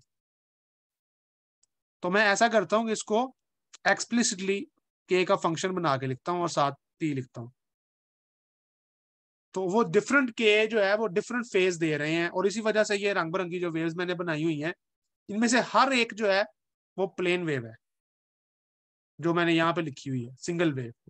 अब मैं उन सारी वेव्स को सुपर इम्पोज करके, ये वर्ड मैंने इस्तेमाल किया है, सुपरपोजिशन के लिए इस्तेमाल होता है, सुपर इम्पोज करना, यानी इन सारी वेव्स को एक दूसरे के ऊपर लाद देना। तो एक दूसरे पे लादने का जो तरीका है वो फोरियर ने बताया। फोरियर सम उसको बोलते हैं, या फोरियर इंटीग्रल सम बोलते हैं। लेकिन इसके साथ साथ हर वेव का अपना एक वेटेज फैक्टर भी है। तो वो वेटेज फैक्टर जो है वो इस तरह से लिखा जाता है कि मैं इसके साथ एक फंक्शन ऑफ के जो है, लेट्स से फाई, या चलें फाई रहने दे, जी कर लेते हैं, क्योंकि मैं एफ यूज कर रहा हूं तो एफ के साथ जी अक्सर यूज किया जाता है। तो ये जो मैंने चीज लिखी है ना, this is very much important. ये लिनियरिटी की जान है, इसको बोलते हैं लिनियरिटी। कि मैंने एक प्लेन वेव ली और उसका के चेंज किया, एक और प्लेन वेव मिल गई, फिर उसका के चेंज किया, एक और प्लेन वेव मिल गई। तो उन सारे केस के ऊपर मैंने अब सम कर दिया है और साथ उनके वेटेज फैक्टर लगा दिया है। ठीक है, तो ये जो जी है, this is a weight factor, जो हर वेव का वेटेज बताता है कि कितना वेट हर वेव का है। ठीक है, तो ये जो इन सारी वेव्स को मिलाने के बाद इक्वल टू जो वेव मिलेगी, बड़े वाली वेव मिलेगी, वो कैसी होगी, अब ये आप लोगों ने मुझे बताना है। मैं ये भी जानना चाहता हूँ कि आप लोग जाग रहे हैं कि नहीं, क्योंकि कल जो है ना वो बेतहाशा सवालात आ रहे थे और आज कोई सवाल नहीं आ रहे। तो मुझे ऐसा लग रहा है कि आप लोग सो रहे हैं। तो जो जाग रहे हैं वो जरा मुझे बताएं, क्या एक्सपेक्ट करते हैं जब आप इन सारी वेव्स को जमा करेंगे, इकट्ठा करेंगे, तो क्या होगा। ये बिल्कुल क्लासिकल मैकेनिक्स है, वेव्स हैं। तो जो बहुत सारी वेव्स इकट्ठी होती हैं तो वो क्या करती हैं।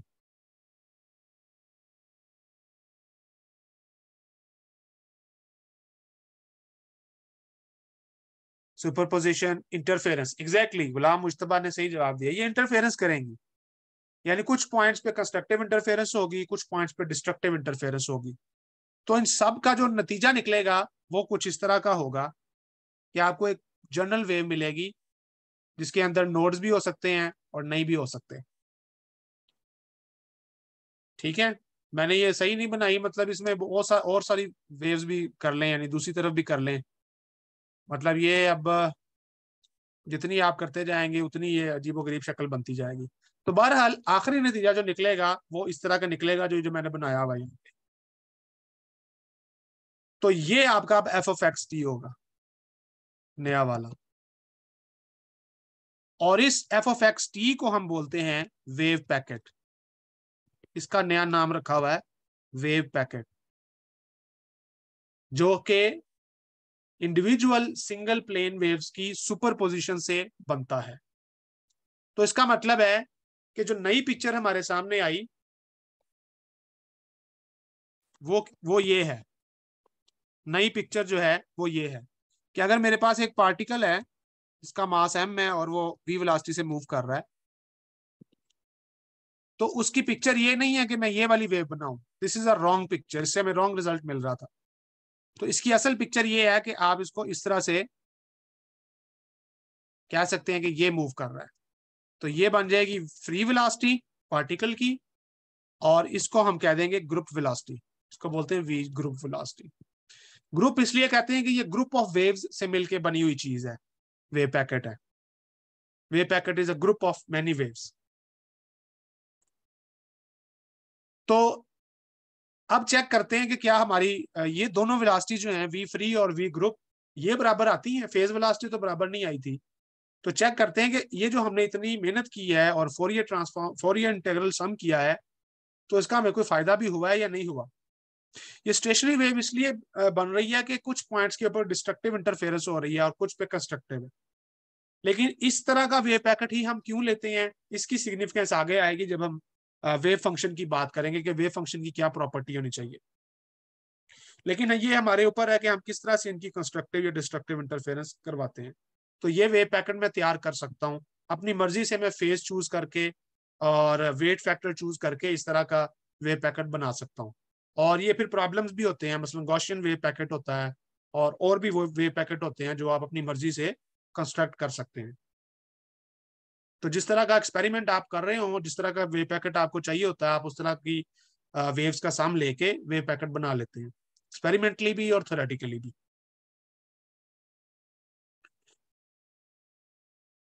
How many waves can be associated with a single particle at the same time? Very good question मायदा अनम, बहुत अच्छा सवाल आपने किया है कि कितनी वेव्स हमें चाहिए होंगी ये वेव पैकेट बनाने के लिए। तो वो अगर आप गौर करें तो यहाँ मैंने लिमिट पुट नहीं की थी, तो बेसिकली इनका सवाल जो है वो लिमिट के ऊपर ही है कि ये जो के है इसकी क्या लिमिट है।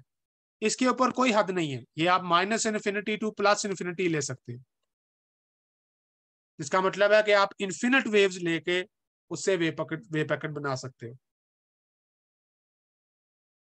तो ये इन्फिनिट वेव्स होंगी जिनका सम जो है वो आपको वेव पैकेट देगा।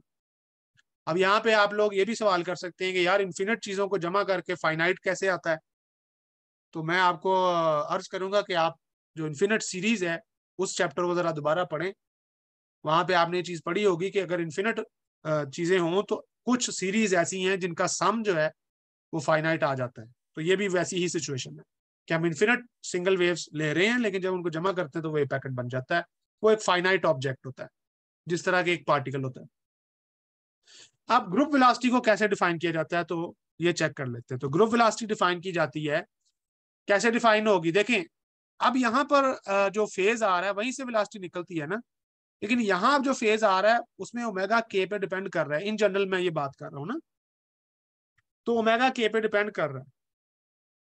तो यहाँ पर ग्रुप वेलोसिटी निकालने के लिए एक नया उसूल है जो मैं यहाँ पे अब लिखने जा रहा हूँ। इसके पीछे मैथमेटिक्स है, मैं उसकी डिटेल में नहीं जाऊंगा, लेकिन जस्ट आपको बताऊंगा कि इसके पीछे मैथ क्या है। ये बड़ा अहम कॉन्सेप्ट है। जो थ्योरेटिकल फिजिसिस्ट होते हैं ना वो इस उसूल को बहुत इस्तेमाल करते हैं। कभी मुश्किल किस्म का इंटीग्रल आ जाए तो बगैर सॉल्व किए आप इंटीग्रल का जवाब लिख सकते हैं। तो ये वो ट्रिक है जो अभी हम इस्तेमाल करने लगे। अच्छा जी, क्वेश्चन आ रहा है कि क्या ये पार्टिकल के साथ ही, बिल्कुल ये जितनी भी मैं बात कर रहा हूँ ना ये मैटर वेव्स की बातें चल रही हैं। आज का लेक्चर जो मैंने स्टार्ट किया था तो मैटर वेव्स पे चला आ रहा हूँ मैं। सिंगल पार्टिकल को अब आप वेव पैकेट के तौर पे लेंगे।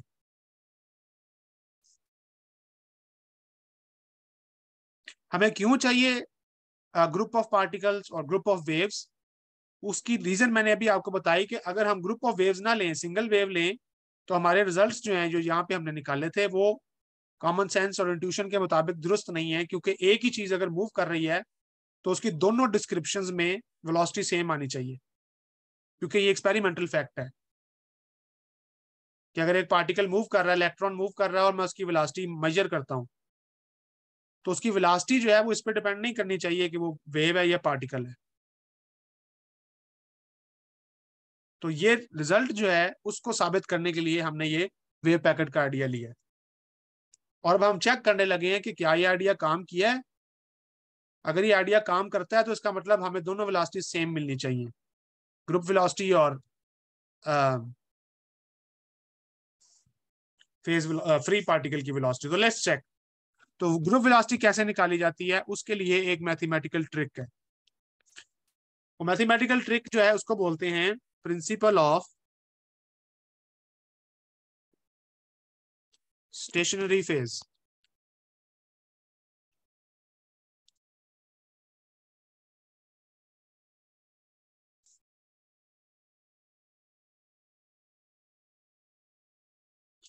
तो ये कहता है कि जो आपका फेज है फाई, ये स्टेशनरी होना चाहिए विद रिस्पेक्ट टू के, यानी इसका जो डेरिवेटिव है at some point K naught that will be equal to zero.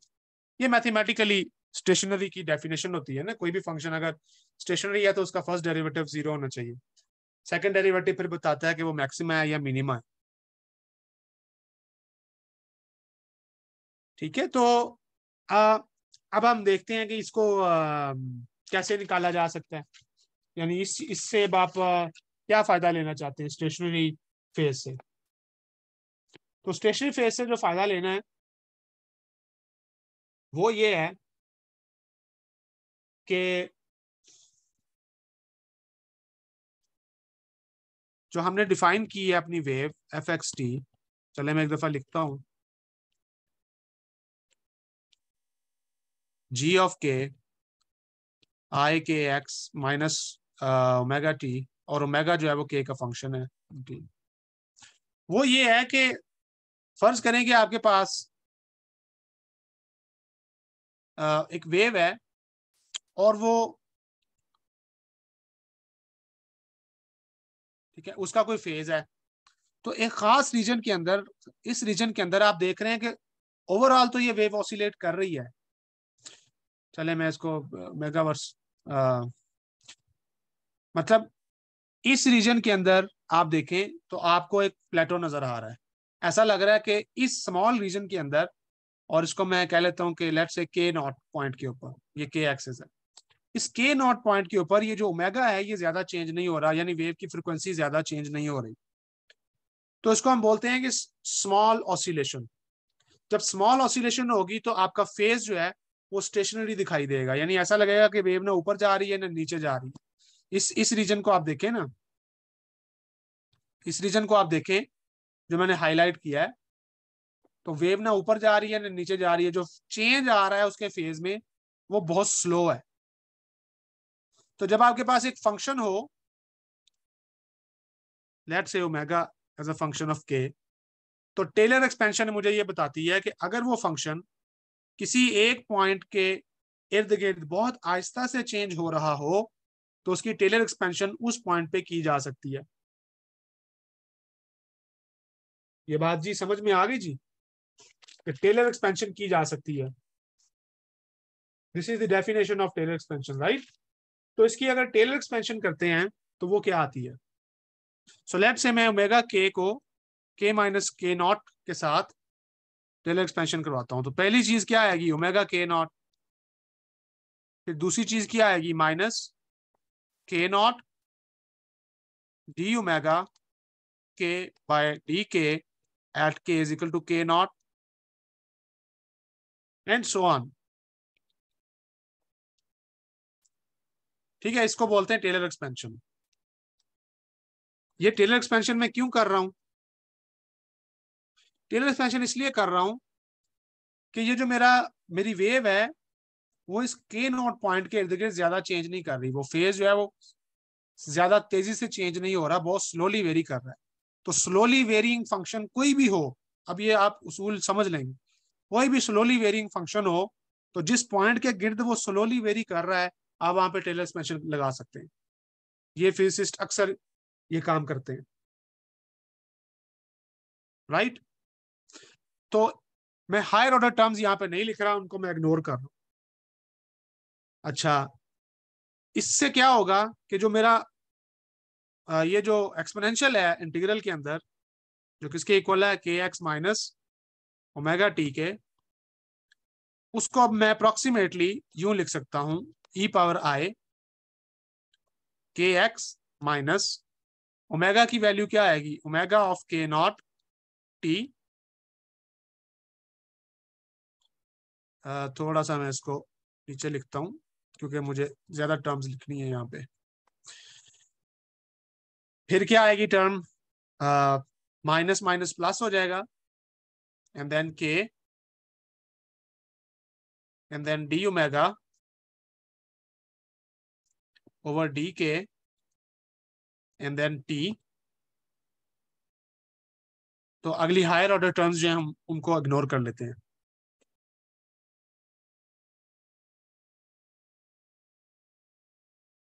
ठीक है, अब आप गौर करेंगे ये जो ओमेगा नॉट है ये तो एक कांस्टेंट टर्म है, this is a constant term, क्योंकि ये ओमेगा के नॉट एक पॉइंट के ऊपर ओमेगा की वैल्यू है, तो इसका मतलब ये कांस्टेंट वैल्यू है। तो ये इतनी इंटरेस्टिंग नहीं है, मैं इसको जो है सेपरेट कर सकता हूं। तो मैं इसको लिखूंगा माइनस आई ओमेगा के नॉट टी। यानी के के लिहाज से ये वेरी नहीं कर रही इतनी, क्योंकि ये के नॉट एक कांस्टेंट पॉइंट है। और साथ आ जाएगा आई, और दोनों में से के भी कॉमन ले लेते हैं चलें, तो के X minus D omega over D के टी। ठीक है, तो मैंने ये किया है कि कांस्टेंट टर्म को अलहदा कर लिया है और बाकी टर्म्स को अलहदा कर लिया है। यहाँ पे माइनस आना है, तो इसका मतलब है कि यहाँ पे प्लस आएगा। ये अब देख लीजिएगा, मुझे यहाँ प्लस माइनस का कोई इशू आ रहा है। बहरहाल, तो इसका मतलब ये है कि ये तो होगी कांस्टेंट टर्म, इसको मैं इग्नोर कर लूंगा क्योंकि ये इंटरेस्टिंग नहीं है, ये के पे डिपेंड नहीं कर रही। तो जिसका मतलब ये है कि जो मेरा एफ ऑफ एक्स टी मैंने लिखा था, मैं दोबारा वो इंटीग्रल लिख रहा हूँ, minus infinity to infinity D of K, क्योंकि मैं के को वेरिएबल ले रहा हूँ ना, तो इसलिए मैंने के नॉट वाली टर्म नहीं लिखी, जी ऑफ के, और साथ आ जाएगा आई के X minus D omega over D के टी।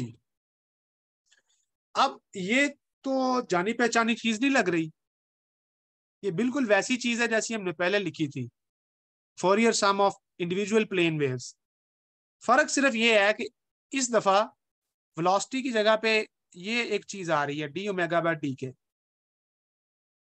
इसकी डिमेंशन वेलोसिटी की है, क्योंकि वेलोसिटी को टाइम से मल्टीप्लाई करें तो तभी वो एक्स की डिमेंशन के बराबर आएगा। तो ये अगर वेलोसिटी है तो ये वो वेलोसिटी तो नहीं है ओमेगा ओवर के वाली। याद करें, पीछे चलते हैं, जब फेज वेलोसिटी मैंने लिखी थी तो वो थी ओमेगा ओवर के।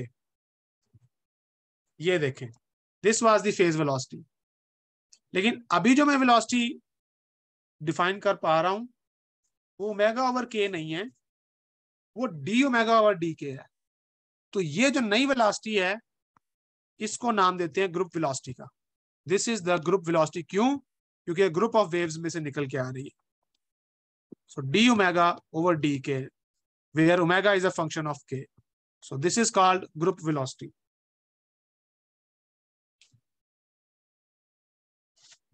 तो ये जो मैंने डेरिवेशन की है ये आपको समझ आ गई है ना? इस पे कोई सवाल है तो आप कर लें।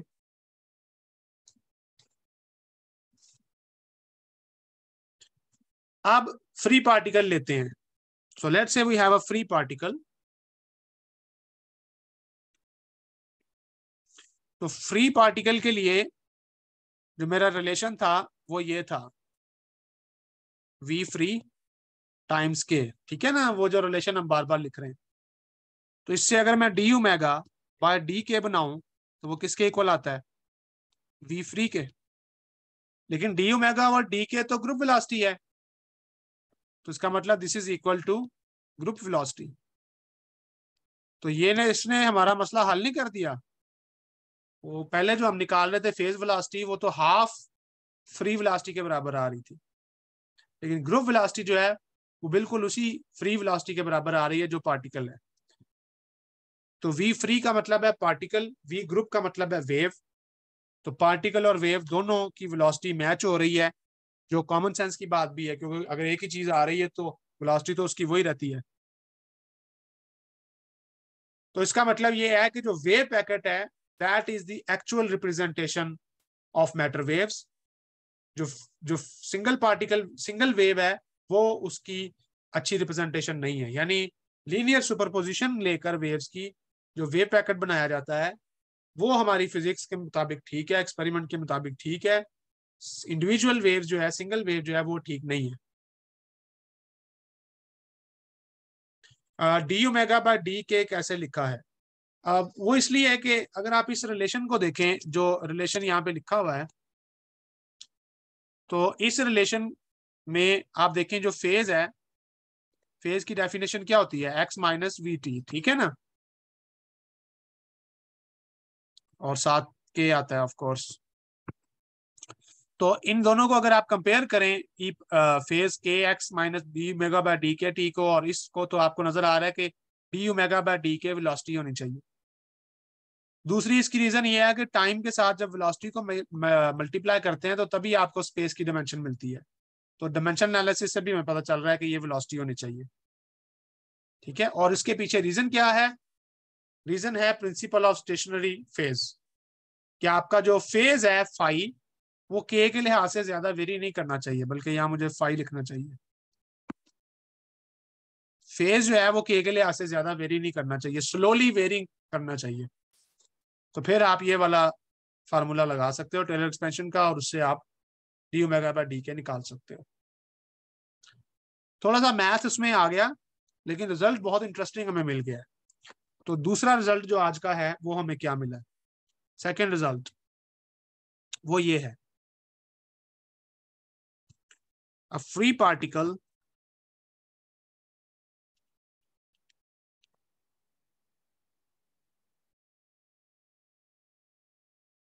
can be described as a wave packet. Free particle basically wave packet के तौर पे लिया जाता है, और वेव पैकेट उसकी ट्रू डिस्क्रिप्शन है, क्योंकि वेव पैकेट की वेलोसिटी ग्रुप वेलोसिटी होती है, और वो वही वेलोसिटी होती है जो फ्री पार्टिकल। तो फ्री पार्टिकल की असल रिप्रेजेंटेशन जो है वो ग्रुप वेलोसिटी है। यहां तक अगर आपको चीजें समझ आ गई हैं, तो ये मैटर वेव्स को ही अभी हम लेके चल रहे हैं। मैंने मैटर वेव से स्टार्ट किया था कि डी ब्रॉगली की मैटर वेव्स जो हैं, पहला रिजल्ट हमने ये भी देखा है कि they are not ordinary waves. दूसरा रिजल्ट हमने ये देखा है कि उन वेव्स को रिप्रेजेंट करने के लिए आपको वेव पैकेट का कॉन्सेप्ट लेना पड़ता है। अब तीसरा रिजल्ट जो है मैटर वेव्स का, जो बहुत इंपॉर्टेंट रिजल्ट है, उसकी तरफ चलते हैं। मैं मैटर वेव्स की एक वेव इक्वेशन लिखना चाहता हूं। So let's try to write the wave equation for matter wave of free particle की बात ही करनी है अभी हमने। So next is wave equation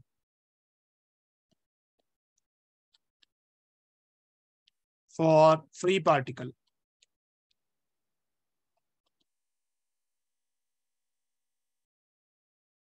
ये हमारा नेक्स्ट प्रॉपर्टी है जिसको हम वेरीफाई करने जा रहे हैं।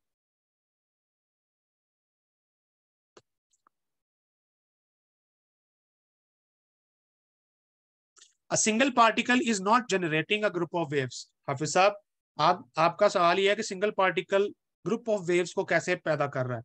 वो पैदा नहीं कर रहा। ये सारी बात चली है मैटर वेव से। एक्सपेरिमेंट ये कहता है कि जो पार्टिकल है इलेक्ट्रॉन, उसकी वेव नेचर होती है।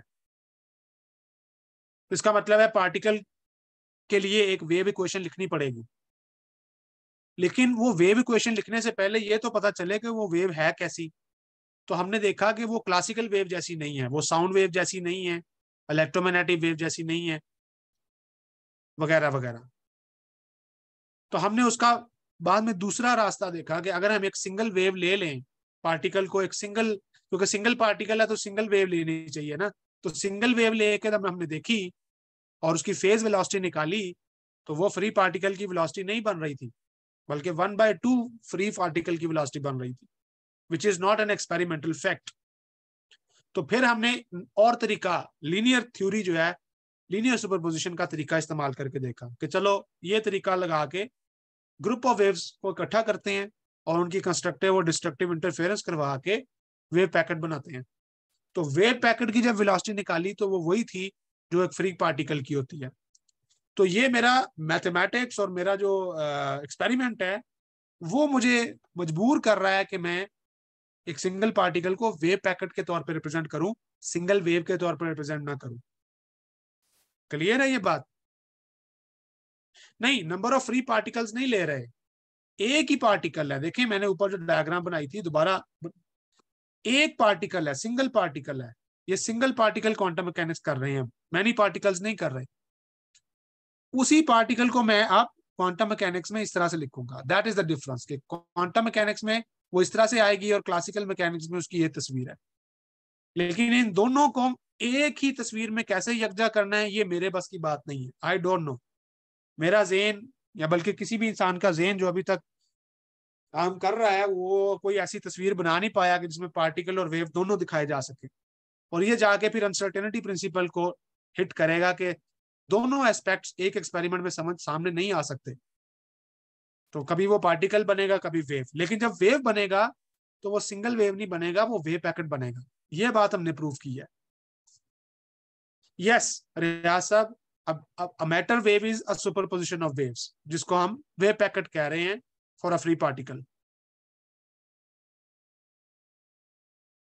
हाँ, पार्टिकल की एनर्जी डिस्क्रीट है या कंटिन्यूस है, इस पे हम अब आगे चलेंगे। अभी मैं जब प्रोबेबिलिटी का कॉन्सेप्ट लेके आऊंगा वेव फंक्शन में, तो फिर हम डिस्क्रीट और कंटिन्यूस की बात करेंगे। फिलहाल हम सिर्फ उसकी डिस्क्रिप्शन कर रहे हैं। अभी मैं चल रहा हूं, बल्कि अगला जो मेरा टॉपिक है वेव इक्वेशन, जब मैं बनाने जा रहा हूं तो उसमें मैं मोमेंटम और उसकी एनर्जी वगैरह ही निकालना चाहता हूँ। तो जैसे मैंने वेलोसिटी निकाली है, अब मैं उसकी मोमेंटम और एनर्जी निकाल के एक वेव इक्वेशन बनाना चाह रहा हूँ। तो थोड़ा सा मुझे टाइम दें, क्योंकि मेरा टाइम भी खत्म होने वाला है। तो मैं चाह रहा हूँ कि वेव इक्वेशन पे हम पहुंच जाए।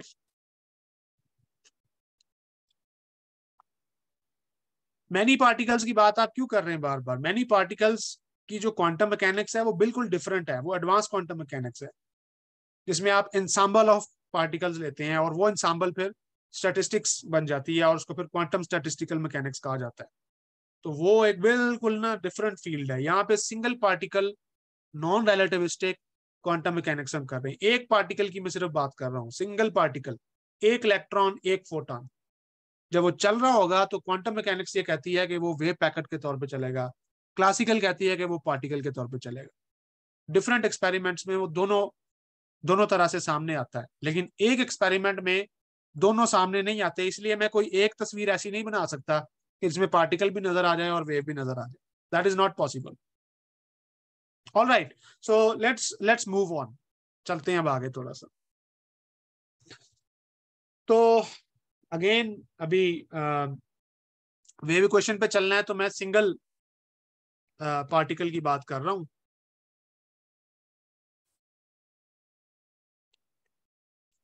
और मैं शुरू से फिर वही एज्यूम करता हूं, और अब मैं इसको जो है ना वो एफ की बजाय साए लिखूंगा।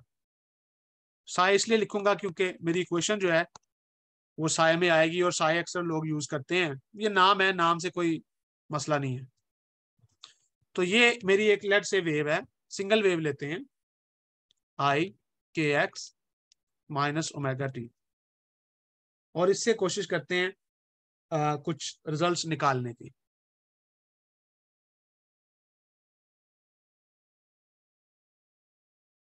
राइट, तो मैं ऐसा करता हूं, इसका स्पेस के लिहाज से डेरिवेटिव ले लेता हूं। जब स्पेस के लिहाज से डेरिवेटिव लेंगे तो वो पार्शियल डेरिवेटिव आएगा। पार्शियल इसलिए आएगा क्योंकि आपका फंक्शन दो वेरिएबल पे डिपेंड कर रहा है, एक्स एंड टी पे। तो जब एक वेरिएबल से डेरिवेटिव लेंगे तो वो फुल डेरिवेटिव नहीं होगा।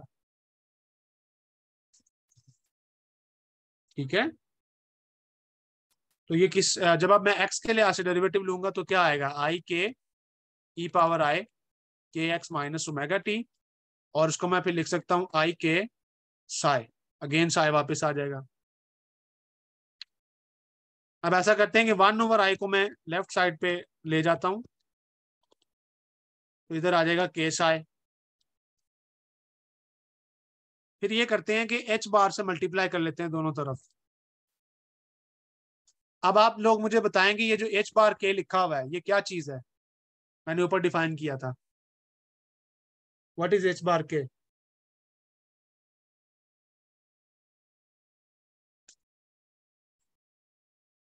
Yes, H bar K is momentum, so this is equal to P.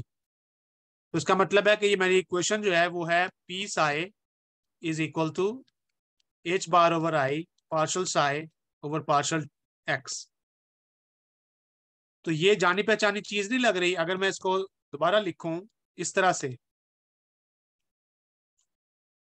इसको मैं ब्रैकेट में लिख लेता हूं और साय को बाहर लिख लेता हूं, कोई फर्क नहीं पड़ता इससे। तो कोई जानी पहचानी चीज नजर आ रही है आपको? ऐसी इक्वेशन को कहा जाता है आइगन वैल्यू इक्वेशन।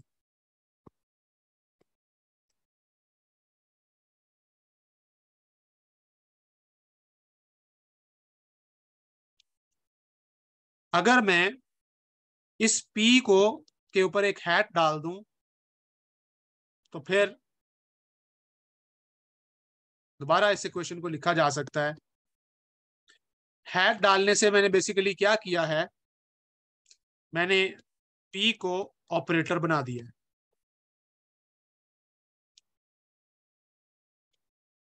जिसका मतलब ये है कि साए, जो भी वेव है जो मैंने स्टार्टिंग पॉइंट अपना लिया था, ये मेरा साए है ना, तो इस साए के ऊपर अगर मैं पी ऑपरेट करवाऊं, मोमेंटम ऑपरेटर ऑपरेट करवाऊं पी साए के ऊपर, अगर मैं मोमेंटम ऑपरेटर ऑपरेट करवाऊं, तो वो मुझे जो भी वैल्यू देगा, that will be the momentum eigen value.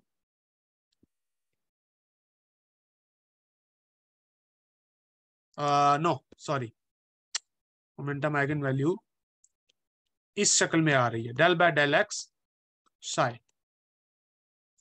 तो इसका मतलब है कि मैं पी हैट को लिख सकता हूं, ऑपरेटर फॉर्म को लिख सकता हूं डेल बाय डेल एक्स। तो ये पहला मेरा रिजल्ट है वेव के बारे में। मैटर वेव्स का जो मोमेंटम होता है उसका अगर ऑपरेटर बनाया जाए तो वो इस तरह से लिखा जाता है। तो ये आपको, आप आगे प्रॉब्लम सॉल्व करने में बार बार इस्तेमाल करेंगे इसको, इसको ज़हन में रखना है। This is called position representation of momentum operator, position representation of momentum operator. इसके ऊपर बात करेंगे जब मैं ऑपरेटर्स का अलजबरा करूंगा, शायद कल या परसों। जी बिल्कुल, ये आइगन वैल्यू इक्वेशन है। मैं अगेन, अभी आप इसको सिर्फ नहीं अगर समझ आई तो पुराने हाफजे पर इसको चलाएं, क्योंकि आइगन वैल्यू इक्वेशन और ऑपरेटर्स की डिस्कशन डिटेल में हम करेंगे। जिस तरह मैंने पहले दिन हिल्बर्ट स्पेस पे बात की थी, ऐसे ही कल या परसों हम इसकी ऑपरेटर्स अलजबरा जो है और आइगन वैल्यू इक्वेशन कैसे बनती है, इस पर डिटेल सेशन करेंगे। अच्छा, अब दोबारा ऐसा करता हूं मैं कि टाइम के लिहाज से डेरिवेटिव ले लेता हूं अपने शाय का, तो देखता हूं उससे मुझे क्या मिलता है। तो मेरा शाय क्या चीज है, आई के X minus omega T, right. तो टाइम के लिहाज से डेरिवेटिव लें तो क्या बना, माइनस आई ओमेगा ई पावर आई के एक्स माइनस ओमेगा टी। इसको मैं लिख सकता हूं माइनस आई ओमेगा शाय, ठीक है। तो माइनस आई को मैं दूसरी साइड पे ले जाता हूं तो ये बन जाएगा I partial by partial T psi equals omega psi. और फिर वही काम करें जो पहले किया था, एच बार से मल्टीप्लाई करते दोनों तरफ। अब ये जो चीज आपको नजर आ रही है एच बार ओमेगा, ये क्या था, मैंने ऊपर डिफाइन किया है मैटर वेव के लिए, फोटोन के लिए जो प्लांक का आइडिया था। ये क्या चीज है H bar omega, energy. Good, very good. So H bar omega is basically energy. तो इसका मतलब मैं इस इक्वेशन को दोबारा लिख सकता हूं, E psi equals I H bar partial by partial T psi. तो इससे मुझे ये पता चल रहा है कि एनर्जी जो ऑपरेटर है उसको यूं लिखा जा सकता है आई H bar partial by partial T. तो ये दो ऑपरेटर आज मैंने बना लिए हैं, मोमेंटम ऑपरेटर और एनर्जी ऑपरेटर। तो मोमेंटम ऑपरेटर की ये फॉर्म दी है ऊपर और एनर्जी ऑपरेटर की ये फॉर्म दी हुई है। ये बात ठीक है, क्लियर है। इसको जेन में रखना है आपके, मोमेंटम की क्या फॉर्म है और एनर्जी की, इसको आपने लिख लेना है कहीं पे, ये बहुत अहम है और प्रॉब्लम सॉल्विंग में हमने इसको बार बार इस्तेमाल करना है। 1.5 घंटा पूरा हो गया है, लेकिन मैं अभी थोड़ा सा टाइम और लूंगा ताकि मैं अपने आज के लेक्चर को जो है ना रैप अप कर लूं, और मैं जो वेव इक्वेशन बनाना चाह रहा हूँ मैटर वेव्स की, वो बना लें और फिर हम कल आगे चलें। थोड़ा सा भाई आपने सब्र करना है मेरे साथ। उम्मीद है चीजें समझ आ रही होगी, बहुत ज्यादा बोझ नहीं बन रहा चीजों का। All right. अच्छा, अब एक और तरीके से मैं एनर्जी को लिख सकता हूँ, फ्री पार्टिकल, क्योंकि फ्री पार्टिकल ही चल रहा है ना बार बार। तो क्लासिकली मुझे पता है फ्री पार्टिकल की जो एनर्जी होती है वो तो इक्वल होती है पी स्क्वायर ओवर 2m के। ये आपको पता है ना, पी स्क्वायर ओवर 2m कैसे बनता है।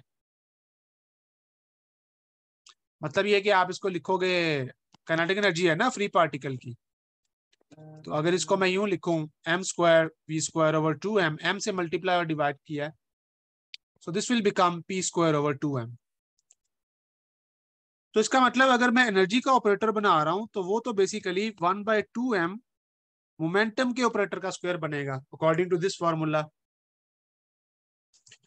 सो अगर मैं ई साई निकालना चाहता हूं तो उसको निकालने का ये भी तो एक तरीका है कि मैं पी स्क्वायर साई निकाल लूं।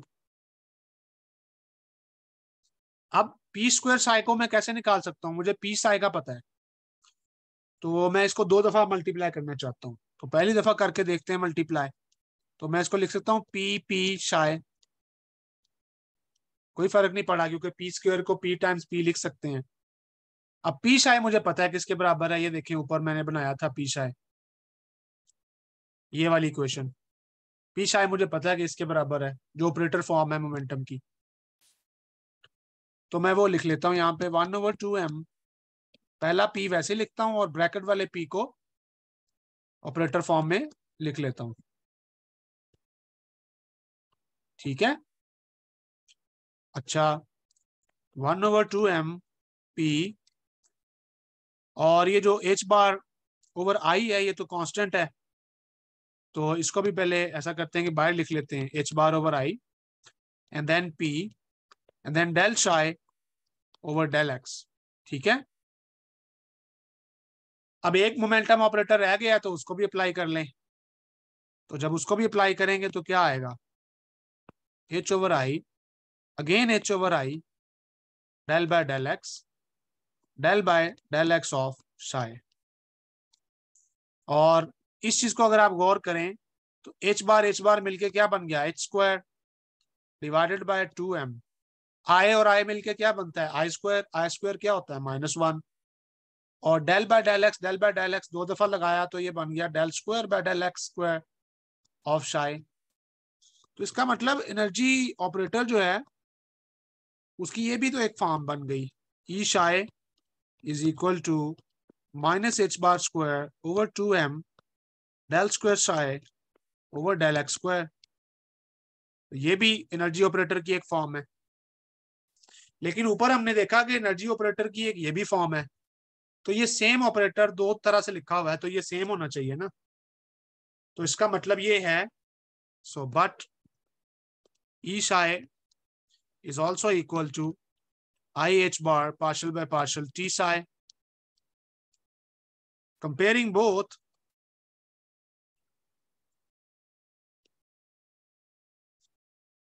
दोनों को कंपेयर करें मतलब दोनों को इक्वल कर दें तो क्या आंसर आया, -h bar square over 2m del square by del x square of psi is equal to IH bar del by del T of psi।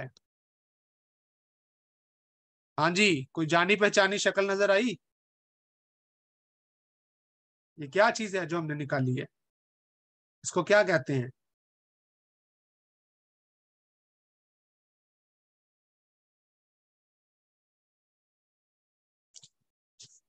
बिल्कुल जबरदस्त, ये श्रोडिंगर वेव इक्वेशन बनाई है हमने। और ये वेव इक्वेशन किसके लिए बनाई है हमने, ये किसके लिए सारा काम कर रहे थे, क्या था टॉपिक हमारा आज का, मैटर वेव्स। जबरदस्त।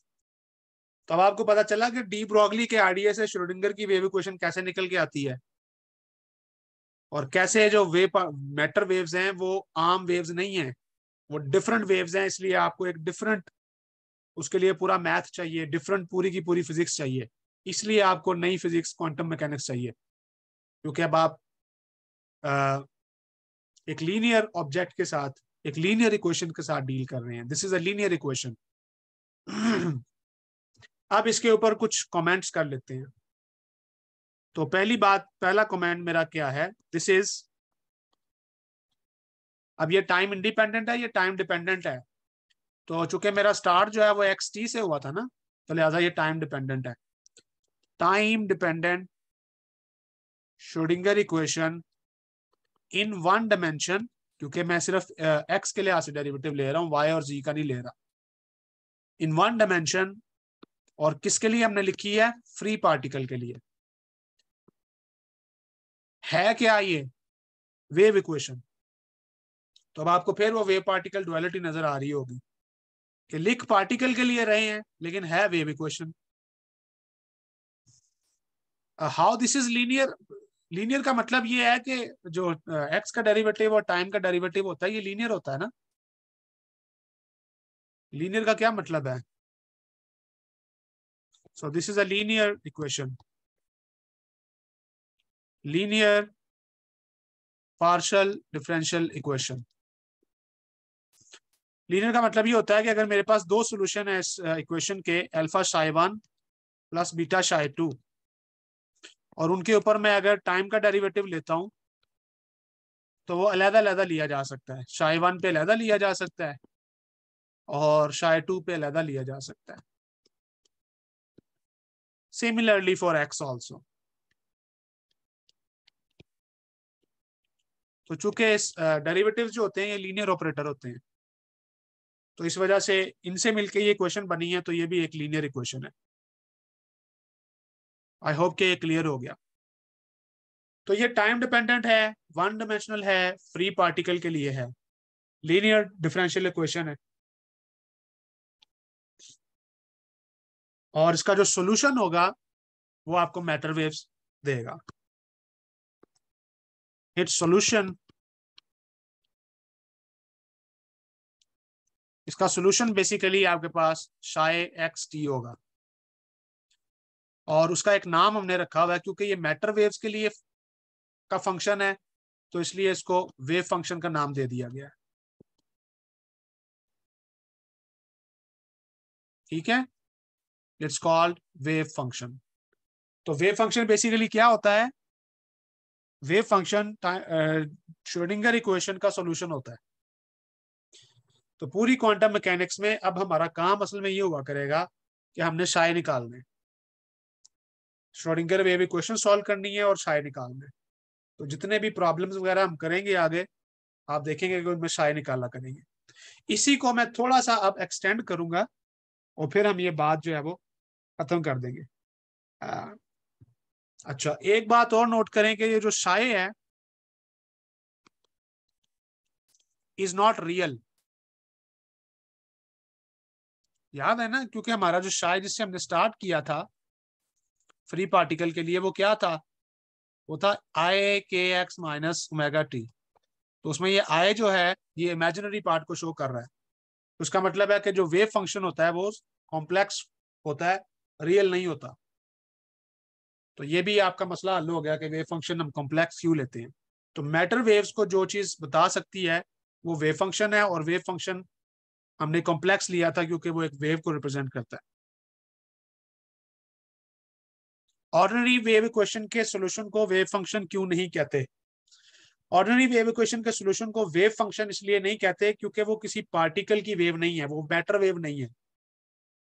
वो मतलब नाम है ना यार, नाम रखने में क्या है, आप अपना नाम रख लो। तो लोगों ने उसको वेव फंक्शन कह दिया, बस नाम है। लेकिन वेव फंक्शन कहने के पीछे जो वजह है ना वो ये है कि ये मैटर वेव्स है, ऑर्डिनरी वेव्स नहीं है। बाकी नाम से कोई मसला नहीं है, आप जो मर्जी नाम रख लीजिए। अच्छा, मैं अब अभी आपके सवाल लेता हूं। Again yes, it is non relativistic. Riyaz, आपका सवाल भी मैं अभी लेता हूं। मुझे सिर्फ एक दो बातें और कर लेने दें ताकि मैं रैप अप कर लूं, फिर आखिर पे सवाल कर लेते हैं। तो ये भी इसकी एक प्रॉपर्टी आ गई। अच्छा, एक और चीज नोट करें इस इक्वेशन के अंदर जो बड़ी इंपॉर्टेंट बात है। जब वेव इक्वेशन हम लिखते हैं तो एक्स का भी डबल डेरिवेटिव होता है और टाइम का भी डबल डेरिवेटिव होता है, याद है? तो इसका मतलब ये जो इक्वेशन श्रोडिंगर इक्वेशन है, time dependent, this equation is not ordinary wave equation. ये ऑर्डिनरी वेव इक्वेशन नहीं है,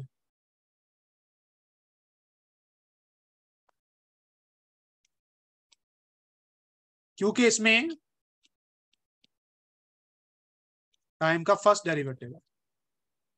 तो टाइम का सेकंड डेरिवेटिव जो है वो ऑर्डिनरी वेव्स को रिप्रेजेंट करता है। याद है ऑर्डिनरी वेव क्या होती है?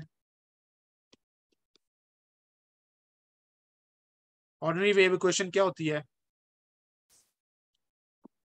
वन डायमेंशन में?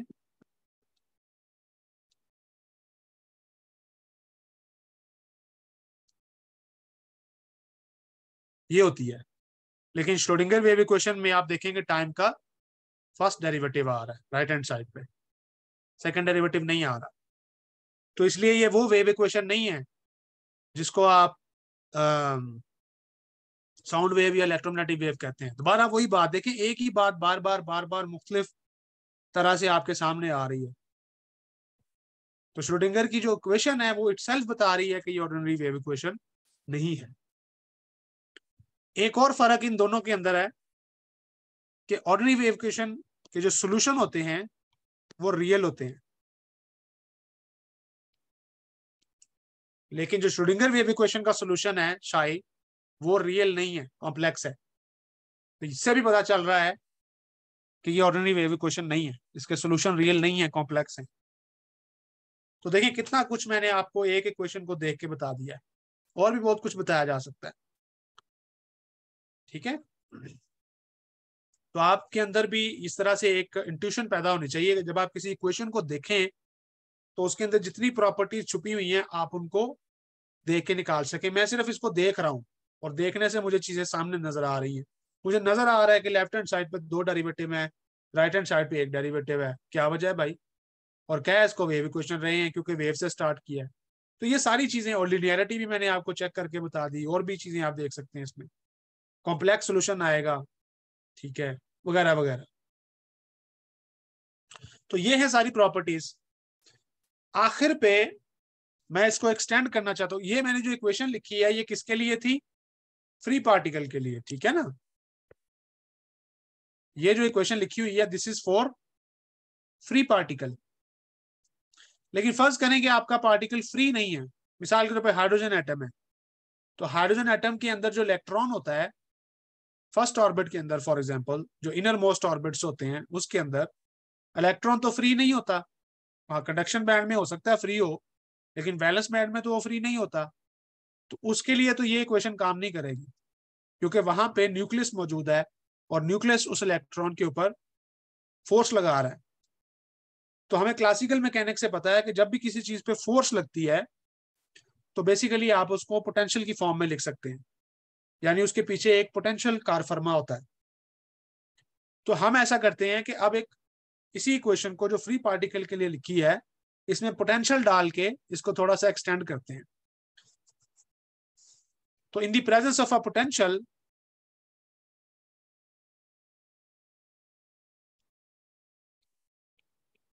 In the presence of a potential, और मैं इन जनरल इस पोटेंशियल को टाइम डिपेंडेंट भी ले रहा हूं, स्पेस डिपेंडेंट भी ले रहा हूं। आपकी श्रोडिंगर इक्वेशन क्या बनेगी?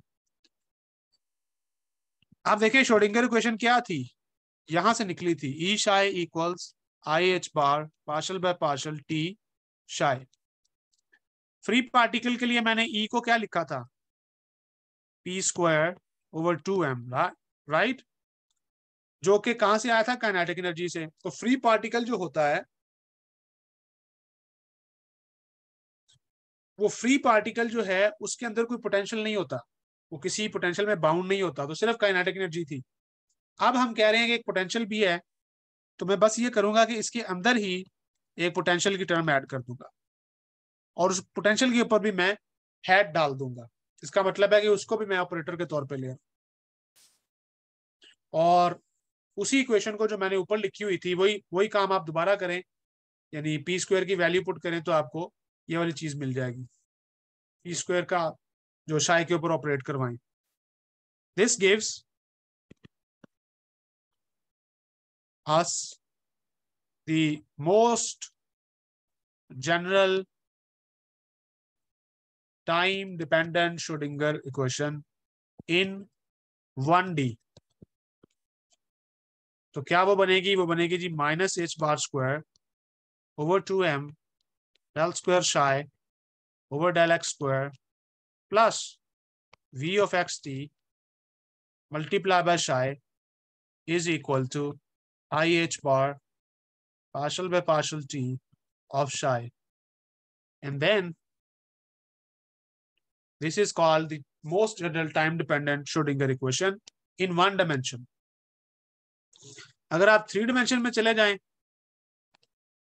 तो इसी को यूं लिखा जाता है -h⁻² / 2m। तो सिर्फ ये होता है कि जो आपका मोमेंटम ऑपरेटर है p² वो px² + py² + pz² में आ जाता है। ठीक है, तो जिसका मतलब है कि वो आपको एक्स का भी सेकंड डेरिवेटिव देगा, वाई में भी सेकंड डेरिवेटिव देगा और जी में भी सेकंड डेरिवेटिव देगा। ये मैं कार्टेशियन कोऑर्डिनेट्स की बात कर रहा हूँ, आगे फिर स्फेरिकल कोऑर्डिनेट्स में भी जा सकेंगे आप। तो बेसिकली ये आपको लेप्लाशियन देगा, एंड देन आप लिखेंगे शाय लेप्लाशियन के साथ, और देन वी, और एक्स की जगह पे अब मैं जो है यहाँ पे एक्स वाई जी लिखूंगा, और then psi equals IH⁻, partial by partial T, and शाय।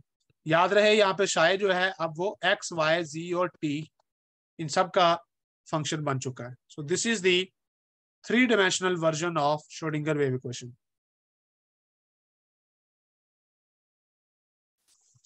तो यहां तक मेरा आज का लेक्चर है। उम्मीद है मैंने आपको कुछ इंट्यूशन जो है वो आज दे दी होगी।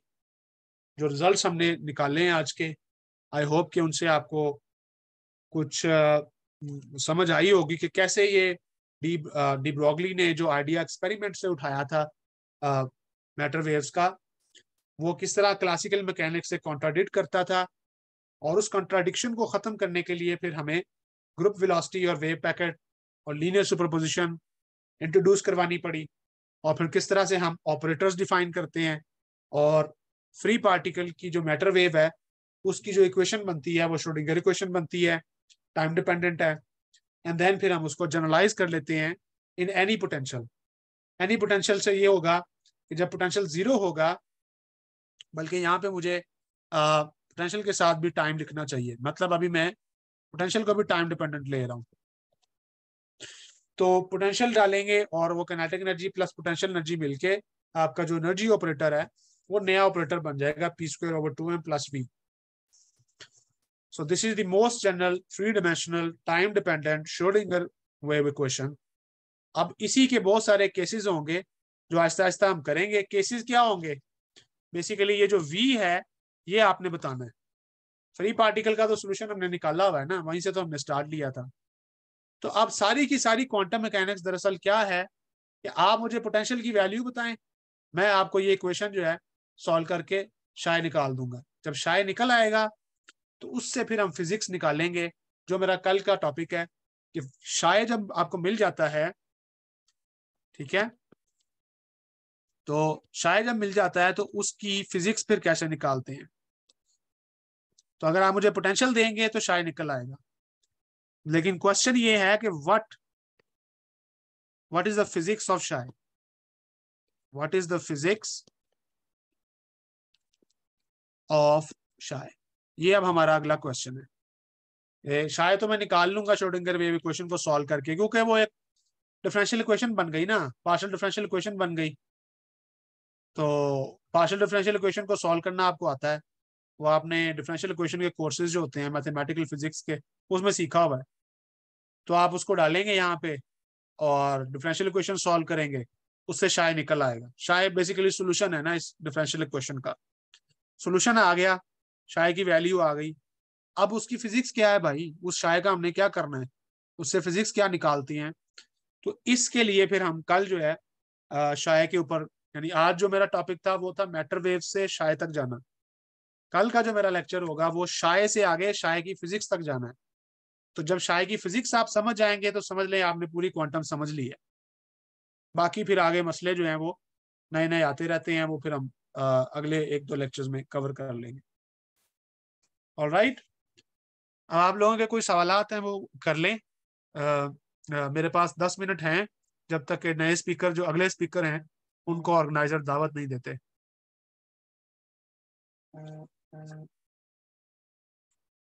किसी की कोई डिस्कशन है या कोई बात भी करना चाहता है तो हैंड रेज करें, आ, या कोई कंफ्यूजन किसी की नहीं क्लियर हुई तो।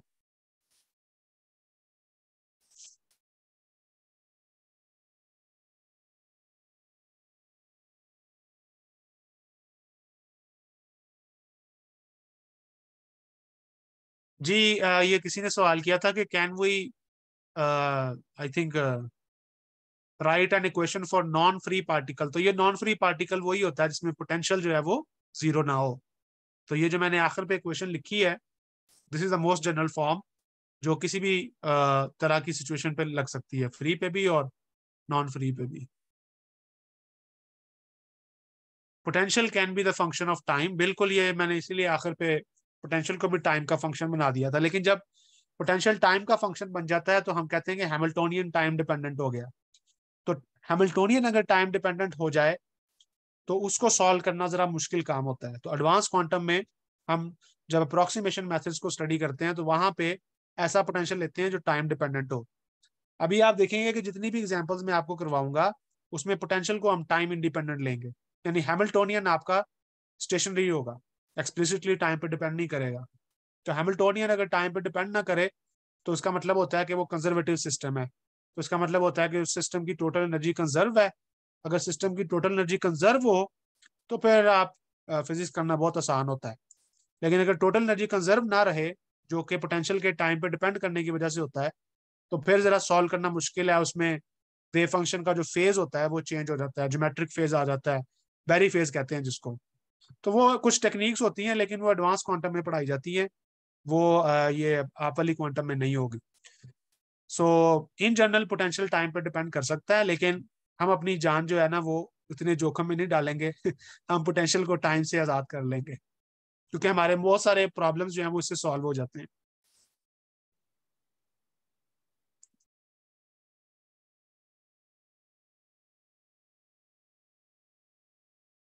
हाँ ये आपका सवाल है उमेर उमेर हामिद का, कि मैंने कल भी बात की थी और आज भी आपने देखा कि टाइम डिपेंडेंट श्रोडिंगर इक्वेशन जो है इसका सोल्यूशन जो है वो एक कॉम्प्लेक्स वेरिएबल है, क्योंकि शाय जो है कॉम्प्लेक्स फंक्शन है, sorry shy is a complex function, और उसकी रीजन मैंने आपको बता दी थी। लेकिन इनका सवाल ये है कि अगर शाय कॉम्प्लेक्स फंक्शन है तो फिर रियल वर्ल्ड फिनोमिना जो है वो इमेजिनरी नंबर पर डिपेंड करेगा या रियल नंबर पर डिपेंड करेगा। तो ये एग्जैक्टली वो सवाल है जो आखिर पे मैंने लिखा हुआ है, what is the physics of psi. एक कॉम्प्लेक्स नंबर अगर कॉम्प्लेक्स फंक्शन आपको मिल रहा है शायद, तो वो हमारी हकीकी दुनिया जो रियल वर्ल्ड है उसको कैसे एक्सप्लेन करता है। तो इसके लिए कल का लेक्चर है कि शायद अगर कॉम्प्लेक्स है तो वो रियल वर्ल्ड को कैसे एक्सप्लेन करता है। तो कल इसके ऊपर हम डिटेल में बात करेंगे। दूसरा लिनियरिटी, लिनियरिटी का मतलब ये होता है कि अगर एक सोल्यूशन आप निकाल लें किसी क्वेश्चन का तो फिर बहुत सारे सॉल्यूशंस, दो तीन सॉल्यूशंस का जो लीनियर कॉम्बिनेशन होगा वो भी सोल्यूशन होगा। तो इस चीज को कहते हैं लीनियर होना। तो इसलिए श्रोडिंगर वेव इक्वेशन का जो सोल्यूशन है शाय, अगर आप दो शाय निकालें तो उनका सम या डिफरेंस लें, वो भी एक सोल्यूशन बन सकता है। So that's why it's a linear equation. Riyaz का सवाल है कि Schrodinger wave equation is non relativistic, how it will describe the electron और any other particle matter wave moving with high speed. हाँ, जब आप इतनी हाई स्पीड ले लेते हैं कि रिलेटिविटी डोमिनेंट हो जाए, रिलेटिविस्टिक इफेक्ट डोमिनेंट हो जाए, तो फिर ये वाली जो ये जो क्वांटम मैकेनिक्स में आपको पढ़ा रहा हूँ फिर ये आपकी काम नहीं करती। फिर आप रिलेटिविस्टिक क्वांटम मैकेनिक्स में जाते हो। रिलेटिविस्टिक क्वांटम मैकेनिक्स में आपकी जो एनर्जी होती है वो p²/2m नहीं होती, वो p²+m² अंडर रूट होती है, जो रिलेटिविटी में आप निकालते हो। तो एनर्जी चेंज होने की वजह से आप ये जो मैंने इक्वेशन बनाई है श्रोडिंगर इक्वेशन, ये भी चेंज हो जाती है। तो वो जो इक्वेशन होती है उसको श्रोडिंगर इक्वेशन नहीं कहते, उसको डिराक इक्वेशन कहते हैं या क्लाइन गॉर्डन इक्वेशन कहते हैं। तो वो फिर रिलेटिविस्टिक क्वांटम मैकेनिक्स है, वो श्रोडिंगर वेव इक्वेशन पे नहीं चलती, वो डिराक इक्वेशन और क्लाइन गॉर्डन इक्वेशन पे चलती है।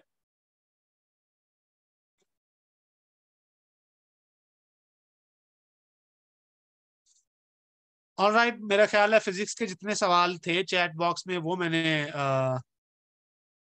एड्रेस कर लिए हैं। So I will now end the meeting, ताकि मेरे ख्याल 5 मिनट के बाद अगले स्पीकर जो हैं वो अपना लेक्चर स्टार्ट कर लेंगे।